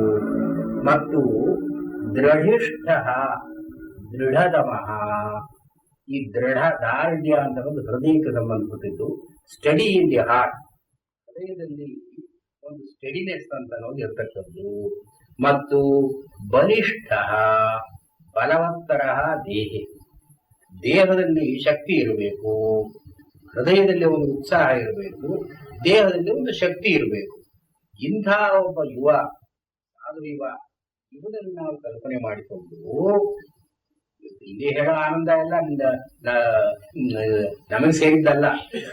ಹೀಗಿದ್ರೆ ಅಂದ್ರೆ ಹೈಪೋಥೆಟಿಕಲ್, ಹೀಗಿದ್ರೆ ಅವ್ರು ಯುವ ಸಾಧು ಯುವ ಸ್ಯಾತ್ ಆಶಿಷ್ಟ ದೃಢಿಷ್ಠ ಬಲಿಷ್ಠ, ಜೊತೆಗೆ ಸಸ್ಯೇಯಂ ಪೃಥಿವೀ ಸರ್ವಾ ವಿತ್ತಸ್ಯ ಪೂರ್ಣ ಸ್ಯಾತ್. ಅವನಿಗೆ ಪ್ರಪಂಚದಲ್ಲಿ ಎಲ್ಲೆಲ್ಲೂ ಕೂಡ ತನ್ನ ಭೋಗಕ್ಕೆ ಸಾಧನವಾಗಿರತಕ್ಕಂಥ ಹಣ ಅಂತ ಇರಬೇಕು. ಅಂದ್ರೆ ಭೋಗ ಸಾಧನೋಪಕರಣ. ವಿತ್ತ ಅಂದ್ರೆ ಇಲ್ಲಿ ತಾನು ಅನುಭವಿಸೋದಕ್ಕೆ ಏನೇನು ಬೇಕೋ ಅದಕ್ಕೆ ಸಾಧನೆಗಳು ಇರದ ಪೂರ್ಣ ಸ್ಯಾತ್. ಯಾವ ಅಡೆತಡೆ ಇಲ್ಲದೇನೆ ಅವನು ಏನು ಬೇಕು ಅಂದ್ರೆ ಅದನ್ನು ಅನುಭವಿಸುವ ಹಾಗೆ ಇರಬೇಕು. ಹಾಗಿದ್ರೆ ಏಕೋ ಮಾನುಷ ಆನಂದ, ಇದು ಒಂದು ಮನುಷ್ಯನ ಆನಂದ. ಇದು ಸಾಮಾನ್ಯ ಮನುಷ್ಯನಲ್ಲೂ ಕೂಡ ಇದನ್ನು ನಿರೀಕ್ಷೆ ಮಾಡಬಹುದಾದಂತಹದ್ದು. ಅಂದ್ರೆ ಏನು? Without regard to constraints. ಆದ್ರೆ ಹೀಗೆ ತೇ ಯೇ ಶತಂ ಮಾನುಷಾನಂದ, ಇಂಥ 100 ಆನಂದಗಳನ್ನ ಒಟ್ಟಿಗೆ ಸೇರಿಸಿದರೆ, ಒಂದುಗೂಡಿಸಿದರೆ ಏಕೋ ಮನುಷ್ಯ ಗಂಧರ್ವಾಣಾಂ ಆನಂದ. ಮನುಷ್ಯರಲ್ಲಿ ಗಂಧರ್ವರು ಅಂತ ಇರ್ತಾರೆ. ಅಂದ್ರೆ ಏನು? ಅಪೂರ್ವವಾದ ಸಿದ್ಧಿಗಳಿರುತ್ತವೆ ಅವರಿಗೆ. ಅಂತರ್ಧಾನಾದ ಶಕ್ತಿ ಸಂಪನ್ನ, ಇವು ಶಕ್ತಿಗಳಿರುತ್ತೆ ಬೇಕಾದಷ್ಟು. ಹೀಗೆ ಗಾಯನ ಇತ್ಯಾದಿ ಸಿದ್ಧಿಗಳಿರುತ್ತೆ, ಶಕ್ತಿಗಳಿಗೆ. ಇವರ ಆನಂದ ಎಂತಹದ್ದು ಅಂದ್ರೆ ಈ 100 ಮನುಷ್ಯ ಆನಂದಗಳನ್ನು ಸೇರಿಸಿದರೆ ಒಬ್ಬ ಮನುಷ್ಯ ಗಂಧರ್ವ ಅಂತ ಆದ. ಈ ಮನುಷ್ಯ ಗಂಧರ್ವ ಅಂತನ್ನೋದಕ್ಕೆ ಒಂದು ಲಿಮಿಟ್ ಹಾಕಿದ್ರು. ಇವನಿಂದ ಮೇಲೆ ಆನಂದವನ್ನು ಅನುಭವಿಸಬೇಕಾದ್ರೆ ಶ್ರೋತ್ರಿಯಸ್ಯ ಚಾಕಾಮಹ ತಸ್ಯ, ಹಿಂದೆ ಹೇಳಿಲ್ಲ ಇದನ್ನ ಉಪನಿಷತ್ತುಗಳು. Very careful. ಉಪನಿಷತ್ತು ಇಲ್ಲಿಂದ ಮುಂದಕ್ಕೆ ಆನಂದವನ್ನು ಇವನು ಅನುಭವಿಸಬೇಕಾದ್ರೆ ಈ material bliss is complete here. ಮನುಷ್ಯ ಗಂಧರ್ವ ಆನಂದಕ್ಕೆ ನಾವೆಲ್ಲ ಅನುಭವಿಸೋದೇ, ಅದು ಇಲ್ಲಿ ಮುಗೀತು. ಇನ್ನು ಮುಂದಕ್ಕೆ ಶ್ರೋತ್ರಿಯಸ್ಯ ಚ ಅಕಾಮ ಹತಸ್ಯ, ಇಂಥ ದೇವಗಂಧರ್ವರು ಇರ್ತಾರಲ್ಲ, ಈ ದೇವಗಂಧರ್ವರಿಗೆ ಅವರು ಶ್ರೋತ್ರಿಯರಾಗಿದ್ರೆ, ಶ್ರೋತ್ರಿಯರು ಅಂತಂದ್ರೆ ಆಚಾರ್ಯರು ಏನ್ ಹೇಳ್ತಾರೆ, ಅವೃಜಿನಾಹ, ಪಾಪಗಳಿಲ್ಲದೆ ಇರತಕ್ಕಂಥವ್ರು, ದುರಿತಗಳಿಲ್ಲದೆ ಇರತಕ್ಕಂಥವ್ರು, ಅಂದ್ರೆ ಯಾರು ಚೊಕ್ಕಟವಾಗಿ ಬಾಳ್ವೆ ನಡೆಸಿದ್ದಾರೋ ಅವರು ಶ್ರೋತ್ರಿಯಸ್ಯ. ಮತ್ತು ಅಕಾಮಹತಸ್ಯ, ಅವರು ಯಾವ ಬಯಕೆಗಳು ಯಾರು ಇಲ್ಲವೋ ಅಂಥವು. ಮುಂದಕ್ಕೆ ಹೇಳೋದಲ್ಲ ಅವರಿಗೆ, ಇಲ್ಲಿ ಮೆಟೀರಿಯಲ್ ಆನಂದದವರಿಗೆ ಬೇಕಾಗಿಲ್ಲ. ಅದು ಇನ್ನೂ ಮೇಲಕ್ಕೆ ಹೋಗಬೇಕು ಅಂತಿದ್ರೆ ಶ್ರೋತ್ರಿಯಸ್ಯ ಚ ಅಕಾಮಹತ, ಇದನ್ನು ಎಲ್ಲದಕ್ಕೂ ಹೇಳ್ಕೊಂಡು ಬರ್ತಾರೆ ಮುಂದೆ. ಒಂದೊಂದು ಆನಂದವನ್ನು ಹೇಳುವಾಗಲೂ ಕೂಡ ಈ ಒಂದು ಉಪಾಧಿಯನ್ನು ಸೇರಿಸ್ತಾರೆ. ಶ್ರೋತ್ರಿಯಸ್ಯ ಚ ಅಕಾಮಹತಸ್ಯ, ಈ ಮೊದಲನೇದು ಒಂದಕ್ಕೆ ಮಾತ್ರ ಸೇರಿಸೋಲ್ಲ ಅವರು. ಇಲ್ಲಿ ಅದನ್ನ ಮುಂದಕ್ಕೆ ದೇವಗಂಧರ್ವಾಣಾಂ ಪಿತॄಣಾಂ ಚಿರಲೋಕಲೋಕಾನಾಂ ಆಜಾನಾನಾಂ ದೇವಾನಾಂ ಕರ್ಮದೇವಾನಾಂ ದೇವಾನಾಂ ಇಂದ್ರಸ್ಯ ಬೃಹಸ್ಪತೇಃ ಪ್ರಜಾಪತೇಃ ಬ್ರಹ್ಮಣ ಆನಂದ. ಹೀಗೆ ಹೆಚ್ಚಿಸ್ಕೊಂಡು ಹೋಗಿ ಉತ್ತರೋತ್ತರ ಉತ್ಕರ್ಷವನ್ನು ಹೇಳ್ತಾ ಎಲ್ಲಕ್ಕಿಂತ ಮಿಗಿಲಾದದ್ದು ಬ್ರಹ್ಮಣ ಆನಂದ, ಬ್ರಹ್ಮಾನಂದ ಅಂತ ನೋಡಿ ಎಲ್ಲಕ್ಕೂ ಮಿಗಿಲಾದದ್ದು ಅಂತ ಹೇಳ್ತೀವಿ. ಮಾನುಷಾನಂದ ಆಯ್ತು, ಮಾನುಷ ಗಂಧರ್ವಾನಂದ ಆಯ್ತು. ಅಲ್ಲಿಂದ ಮುಂದಕ್ಕೆ ಅಲ್ಲಿಂದ ಮುಂದೆ ದೇವಗಂಧರ್ವಾಣಾಂ ಆನಂದ, ಆಮೇಲೆ ಪಿತೃಣಾಂ ಲೋಕಲೋಕಾನಾಂ ಚಿರಲೋಕಲೋಕಾನಾಂ ಆನಂದ. ಆಚಾರ್ಯರು ಹೇಳ್ತಾರೆ, ಸಯೇವ ನಿರ್ದಿಶ್ಯತೆ ಬ್ರಹ್ಮಾನಂದಾನುಗಮಾರ್ಥಂ. ಈ ಒಂದು ಉತ್ತರೋತ್ತರ ಉತ್ಕರ್ಷವನ್ನು ಯಾಕೆ ಹೇಳ್ತಾ ಇದ್ದಾರೆ ಅಂದ್ರೆ, ಸಯೇವ ನಿರ್ದಿಶ್ಯತೆ ಬ್ರಹ್ಮಾನಂದಾನುಗಮಾರ್ಥಂ. ಈ ಮಾನುಷಾನಂದದಿಂದ ಬ್ರಹ್ಮಾನಂದವನ್ನೂ ಕೂಡ ನಾವು ಅನುಗಮಾರ್ಥಂ, we can infer the possibility of ಬ್ರಹ್ಮಾನಂದ ಫ್ರಾಮ್ ಮಾನುಷಾನಂದ. ಮಾನುಷಾನಂದದಲ್ಲಿಯೇ ಬ್ರಹ್ಮಾನಂದದ ಗರ್ಭ ಇದೆ. ಇವಾಗ ವಿಶೇಷಣಗಳಲ್ಲಿ ಅರ್ಥಗರ್ಭಿತ ವಿಶೇಷಣ ಅಂತ ಇರುತ್ತಲ್ಲ, ಹಾಗೆ ಮಾನುಷಾನಂದದಲ್ಲೇ ಬ್ರಹ್ಮಾನಂದದ ಗರ್ಭ ಇದೆ, ಗರ್ಭದ ರೂಪದಲ್ಲಿ ಇದೆ. ಸಯೇವ ನಿರ್ದಿಶ್ಯತೆ ಬ್ರಹ್ಮಾನಂದಾನುಗಮಾರ್ಥಂ ಅನೇನ ಹಿ ಪ್ರಸಿದ್ಧೇನ ಆನಂದೇನ ವ್ಯಾವೃತ್ತ ವಿಷಯ ಬುದ್ಧಿಗಮ್ಯ ಆನಂದ ಅನುಗಂತು ಶಕ್ಯತೆ. ಈ ಒಂದು ಉತ್ತರೋತ್ತರ ಉತ್ಕರ್ಷವನ್ನು ಹೇಳುವಾಗ ಪ್ರಸಿದ್ಧವಾದ ಆನಂದ ಅಂತಿದೆ, ಲೌಕಿಕ ಆನಂದ, ವಿಷಯ ಸಂಬಂಧ ಜನಿತವಾದಂತಹ ಆನಂದ ನಮ್ಮೆಲ್ಲರ ಪರಿಚಯದಲ್ಲೂ ಇದೆ. ಪ್ರಸಿದ್ಧೇನ, ಇದರಿಂದ ನಮಗೆ ವ್ಯಾವೃತ್ತ ವಿಷಯ ಬುದ್ಧಿಗಮ್ಯ, ಇದಕ್ಕಿಂತ ಎಲ್ಲ ಬೇರ್ಪಟ್ಟಂಥ ನಮ್ಮ ಊಹೆಗೆ ನಿಲುಕಬಹುದಾದಂತಹ ಆನಂದ ಅನುಗಂತು ಶಕ್ಯತೆ. ಇದನ್ನ ನಾವು ಅನುಮಾನ ಮಾಡೋದಕ್ಕೆ ಬರುತ್ತೆ. ಇಲ್ಲಿ ಹೇಳ್ತಾರೆ ಆಚಾರ್ಯರು, ಈ ಆನಂದ ಅಂತ ಅನ್ನೋದು ಇಂಗ್ರೀಡಿಯೆಂಟ್ಸ್ ಏನು ಅಂತ ಆಚಾರ್ಯರ ಭಾಷೆ ತುಂಬಾ ಚೆನ್ನಾಗಿದೆ. ಈ ಭಾಗಕ್ಕೆ ತೈತರಿಯದಲ್ಲಿ ಆಚಾರ್ಯರ ಭಾಷೆ ತುಂಬಾ ಚೆನ್ನಾಗಿದೆ. ಇಲ್ಲಿ ಒಂದು ವಿಶೇಷವಾದ ಶಕ್ತಿ ಸಂಪನ್ನತ ಅಂತ ಹೇಳ್ತಾರೆ, ಅಂತರ್ಧಾನಾದ ಶಕ್ತಿ ಸಂಪನ್ನತ. ಇಲ್ಲಿ ಉತ್ತರೋತ್ತರ ಉತ್ಕರ್ಷವನ್ನು ಹೇಳ್ತಾ ಇರುವಾಗ ದೇವಗಂಧರ್ವ ಅಂತ ಹೇಳ್ತಾರೆ, ಮನುಷ್ಯ ಗಂಧರ್ವ ಅಂತ ಹೇಳ್ತಾರೆ. ಏನಿದೆ ಅರ್ಥ ಏನು ಅಂದ್ರೆ, ಮನುಷ್ಯ ಗಂಧರ್ವರಲ್ಲಿ ಈ ಸಾಮಾನ್ಯ ಮನುಷ್ಯನಿಗೆ ಇರದೇ ಇರತಕ್ಕಂಥ ಸಿದ್ಧಿಗಳು ಕೆಲವಿರುತ್ತೆ ಅವರಿಗೆ. ಇದು ಮನುಷ್ಯ ಗಂಧರ್ವರು. ಈ ಅಂತರ್ಧಾನಾದ ಶಕ್ತಿ ಮತ್ತು ದೇವಗಂಧರ್ವರು ಪಿತೃಗಳು ಏನ್ ಮಾಡ್ತಾರೆ, ಸೂಕ್ಷ್ಮ ಕಾರ್ಯಕರಣ, ಅತ್ಯಂತ ಸೂಕ್ಷ್ಮವಾದ ಕೆಲಸಗಳನ್ನು ಮಾಡೋದಕ್ಕೆ ಶಕ್ತರಾದವರು. ಅದು not the gross material things, even the subtle things they are capable of doing. ಇದು ಎರಡನೇ ಇಂಗ್ರೀಡಿಯಂಟ್. ಮೂರನೇದು ಪ್ರತಿಘಾತಾಲ್ಪತ್ವಂ, little obstruction to their efforts. ಏನಾದ್ರೂ ಮಾಡಬೇಕು ಅಂತಂದ್ರೆ ಅಡ್ಡಿ ಬರೋದು ಬಹಳ ಕಡಿಮೆ ಬರುತ್ತೆ. ಇಲ್ಲಿ ಈ ದೇವತೆಗಳು, ಕರ್ಮದೇವತೆಗಳು, ದೇವತೆಗಳು, ಇಂದ್ರ ಇತ್ಯಾದಿಗಳಿಗೆ ಪ್ರತಿಘಾತ ಅಲ್ಪತ್ವ. ಪ್ರತಿಘಾತ ಅಂದ್ರೆ ಅಬ್ಸ್ಟ್ರಕ್ಷನ್, ಅಲ್ಪತ್ವ ಅಂದ್ರೆ ಲಿಟಲ್ ಅಬ್ಸ್ಟ್ರಕ್ಷನ್. ನಮಗೆ ಪ್ರತಿಘಾತ ಬಹುತ್ವ. ನಾವು ಏನ್ ಮಾಡ್ಬೇಕು ಅಂದ್ರೂ ಅಡ್ಡಿಗಳು ಬೇಡ. ಅಲ್ಲಿ ಆನಂದದ ಹೆಚ್ಚು ಹೆಚ್ಚು ಮಟ್ಟದಲ್ಲಿ ಈ ಪ್ರತಿಘಾತ ಅಲ್ಪತ್ವ ಮತ್ತು ಇದೆಲ್ಲವನ್ನು ಕೂಡಿ ಚಿತ್ತಪ್ರಸಾದ ಅಂದ್ರೆ ಕ್ಲಾರಿಟಿ ಆಫ್ ದಿ ಮೈಂಡ್. ಚಿತ್ತಪ್ರಸಾದ ವಿಶೇಷಾತ್ ಸುಖ ವಿಶೇಷಾಭಿವ್ಯಕ್ತಿ ಅಂತ ಆಚಾರ್ಯ ಹೇಳ್ತಾರೆ. ಚಿತ್ತಪ್ರಸಾದ ವಿಶೇಷಾತ್, ಯಾರಿಗೆ ಈ ಚಿತ್ತಪ್ರಸಾದ ಅಂತಿದೆಯೋ, ಈ ಚಿತ್ತಪ್ರಸಾದ ಇದ್ದ ಪ್ರಸಾದ ಅಂತ ನಮ್ಮ ಮಾತಿಗೆ ತಿಳಿದಾಗಿರೋದು ಅಂತ ಅರ್ಥ. ರಮಣೀಯಂ ಪ್ರಸನ್ನಾಂಬು ಅಂತ ಹೇಳ್ತಾರೆ, ತಿಳಿಯಾದ ನೀರು. ಯಾರ ಮನಸ್ಸು ತಿಳಿಯಾಗಿರುತ್ತೋ ಅಂದ್ರೆ ಏನು, ಅವಿದ್ಯಾ ಲೇಷವು ಹೋಗಿ ಯಾರು ತಿಳಿಯಾಗಿರುತ್ತೆ, ಚಿತ್ತಪ್ರಸಾದ. ಈಗ ಚಿತ್ತಪ್ರಸಾದ ಅಂತ ಒಂದಿದ್ಮೇಲೆ ಸುಖ ವಿಶೇಷ ಅಭಿವ್ಯಕ್ತಿ, ಅದರಲ್ಲಿ ಹೆಚ್ಚು ಹೆಚ್ಚಿನ ಸುಖ ತೋರಿಕೊಳ್ಳೋದು ಸಹಜ. ಅಂದ್ರೇನು, ನಿದ್ರೆ ಮಾಡ್ತಾ ಇದ್ದಾಗ ಎಷ್ಟು ಅವಿದ್ಯೆ ಇದ್ದವರಿಗಾದರೂ ಸುಖ ಇದೆ, ಎಂಥ ಪಂಡಿತರಿಗಾದರೂ ಸುಖ ಇದೆ. ಅದರಲ್ಲಿ ಏನು ವ್ಯತ್ಯಾಸ ಇಲ್ಲ. ಸುಖ ಅವನು ಸುಷುಪ್ತಿಯ ಸುಖವನ್ನ ಬ್ರಹ್ಮಾನಂದ ಅಂತಂದ್ರೆ ಎಲ್ಲರಿಗೂ ಸಮಾನವಾದದ್ದೇ. ಅದು ನಾಯಿಗಳಿಗೂ ಸಮ, ಪಂಡಿತರಿಗೂ ಸಮ. ಶುನಿಚೈವ ಸ್ವಪಾಕೇಚ ಭಂತ, ಇದುವಾದ ನಿದ್ರೆಯಲ್ಲಿರೋ ಆನಂದ ಎಲ್ಲರಿಗೂ ಸಹಜವಾದದ್ದೇ. ಆದರೆ ಯಾರಿಗೆ ಚಿತ್ತಪ್ರಸಾದ ಅಂತಿದೆಯೋ ಅದರಲ್ಲಿ ಇದು ತೋರಿಕೊಳ್ಳುತ್ತೆ, ಅಭಿವ್ಯಕ್ತಿ.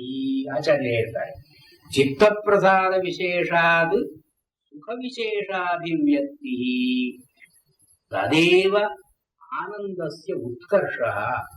ಇದನ್ನೇ ಆನಂದದ ಉತ್ಕರ್ಷ ಅಂತ ನಾವು ಕರೆಯೋದು.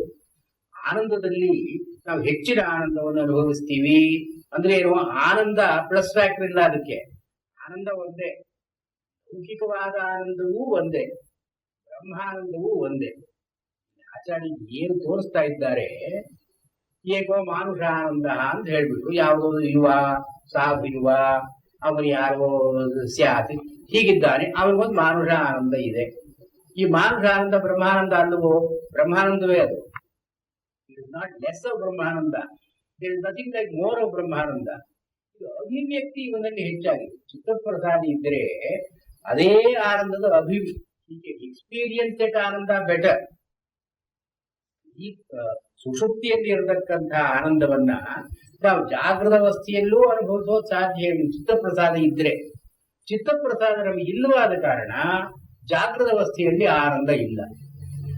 ಆದ್ರಲ್ಲಿ ಇವರು ಹೇಳ್ತಾರೆ, ಚಿತ್ತಪ್ರಸಾದ ವಿಶೇಷ ಸುಖ ವಿಶೇಷಾಭಿವ್ಯಕ್ತಿ ತದೇವ ಆನಂದೋತ್ಕರ್ಷ. ತಸ್ಮಾತ್, ಆದ ಕಾರಣದಿಂದ ತ್ರೀಡಿ ಸಾಧನಾನಿ ಇತ್ಯವಗಮ್ಯತೆ.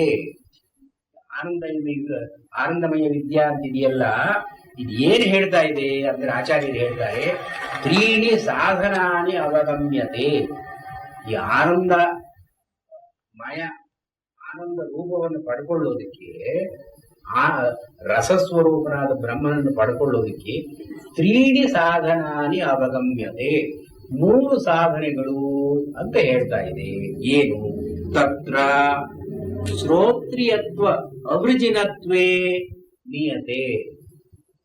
ಶ್ರೋತ್ರಿಯತ್ವ ಅದೇನು? ವಿಚಾರಶೀಲನಾಗಿ, ವೇದಾಧ್ಯಯನ ಸಂಪನ್ನನಾಗಿ ಇತ್ಯಾದಿಯಾಗಿ ಏನೋ ಶ್ರೋತ್ರಿಯ ಅಂತ ಪಾಪಗಳನ್ನು ಮಾಡದೇ ಇರತಕ್ಕಂತಹದ್ದು. ಶ್ರೋತ್ರಿಯನಾಗಿ ಅವನು ಪಾಪಗಳನ್ನು ಮಾಡಿದರೆ ಇದಕ್ಕೆ ಕ್ವಾಲಿಫಿಕೇಶನ್ ಹೋಯಿತು. ಶ್ರೋತ್ರಿಯತ್ವ ಅವೃಜಿನತ್ವೇ ನಿಯತೆ, ಎರಡು ನೆಸೆಸರಿ ಕಂಡೀಷನ್. ಶ್ರೋತ್ರಿಯನಾಗಿರ್ಬೇಕು, ಅವೃಜಿನ ಪಾಪರಹಿತನಾಗಿರ್ಬೇಕು. ಮತ್ತೆ ಇದೆರಡೂ ಸೈನಿಕವಾನ ನಿಯತೆ. ಇಲ್ಲದೆ ಇದ್ರೆ ಆನಂದ ಇಲ್ಲ. ಜೊತೆಗೆ ಅಕಾಮಹತತ್ವಂತೂ ಉತ್ಕೃಷ್ಯತೆ. ಎಲ್ಲಿಯವರೆಗೆ ಬಯಕೆಗಳು ಹೋಗುತ್ತೋ ಆಗ ಆನಂದ ಅಂತ ಹೆಚ್ಚುತ್ತಾ ಹೋಗುತ್ತೆ. ಅಕಾಮಹತತ್ವೇ ಉತ್ಕೃಷ್ಯತೆ ಇದು ಪ್ರಕೃಷ್ಟ ಸಾಧನದ. ಅಂದ್ರೆ ಆನಂದಮಯ ವಿದ್ಯೆಯಲ್ಲಿ ಇರತಕ್ಕಂಥ ಒಂದು ಸಂದೇಶ ಏನು? ಬಯಕೆಗಳನ್ನು ಬಿಡಬೇಕು. ಮೊದಲು ಮನಸ್ಥಿರಿಯಾಗಿರ್ಬೇಕು. ಚಿತ್ತಪ್ರಸಾದ ಅಂತ ಇರ್ಬೇಕು. ಚಿತ್ತಪ್ರಸಾದ ಅಂತ ಬರ್ಬೇಕಾದ್ರೆ ಇದು ಈ ಶ್ರೋತ್ರಿಯತ್ವ ಅವೃಜಿನತ್ವ ಅವರಿಗೆ ಪಾಪವನ್ನು ಮಾಡಿದವನು ಕಿಮ ಹಂಸ ಪಾಪಮಕರವಂ ಕಿಮ ಹಂಸಾಧುನಾಕರವಂ ಇತಿ, ಇವನಿಗೆ ಆ ರಿಗ್ರೆಟ್ಸ್ ಇರಬಾರದು. ಈ ಪ್ರಕೃಷ್ಟ ಸಾಧನದ ಮುಖ್ಯವಾಗಿ ಏನು ಬಯಕೆಗಳನ್ನು ಬಿಡತಕ್ಕದ್ದು ಪ್ರಕೃಷ್ಟ ಸಾಧನದ, ಇದು ಅತ್ಯುತ್ತಮ ಸಾಧನ ಅಂತ ಹೇಳಿ ಈ ಬಯಕೆಗಳನ್ನು ಬಿಟ್ಟವನಿಗಾದರೆ ಯಶ್ಚಾಯಂ ಪುರುಷೇ, ಈ ಬಯಕೆಗಳನ್ನು ಬಿಡತಕ್ಕದ್ದು ಅಂತನ್ನೋದು ಪುರುಷನಲ್ಲಿ ಹೇಗೋ ಯಶ್ಚಾವಾಸೌ ಆದಿತ್ಯೇ, ಯಶ್ಚ ಅಸೌ ಆದಿತ್ಯೇ, ಆದಿತ್ಯನಲ್ಲೂ ಕೂಡ ಹೀಗಿಲ್ಲ. ಈ ಬಯಕೆಗಳು ಅಕಾವಹತತ್ವ ಅಂತ ಅನ್ನೋದು ಅಲ್ಲೂ ಇದೆ, ಪುರುಷನಲ್ಲೂ ಇದೆ. ಸ ಏಕ, ಈ ಆನಂದಕ್ಕೆ ಅವನು ಹೊರಗಡೆ ಯಾವ ಆನಂದವನ್ನ ಭೂಮ ನಾವು ಕಂಡುಕೊಳ್ತೀವೋ ಒಳಗಡೆಯೂ ಅದೇ ಆನಂದವನ್ನು ಪಡ್ಕೊಳ್ಳಬಹುದು. ಅದರಿಂದ ಗುಹಾಯಾಮ್ ಅಂತ ಸ್ಥಾನವಾಚಿ, ಆದಿತ್ಯೇ ಅಂತ ಅನ್ನೋದು ಆದಿತ್ಯವಾಚಿ, ಅಂದ್ರೆ ಅಂತರಾದಿತ್ಯ ಅದಕ್ಕೆ ಸಂಬಂಧವಾಗಿ ಇಲ್ಲಿ ಯಶ್ಚ ಅಸೌ ಆದಿತ್ಯೇ ಯಶ್ಚ ಅಸೌ ಪುರುಷೇ ಆನಂದ ಅಂತ ನಾವು ಅಧ್ಯಯನ ಮಾಡ್ಕೊಳ್ಬೇಕು. ಆದಿತ್ಯನನ್ನ ಪಡ್ಕೊಂಡವನು ಯಾವ ಆನಂದವನ್ನು ಪಡ್ತಾನೆಯೋ ಇಲ್ಲಿ ಬಯಕೆಗಳನ್ನು ಬಿಟ್ಟವನು ಅದೇ ಆನಂದವನ್ನು ಪಡ್ಕೊಳ್ತಾನೆ.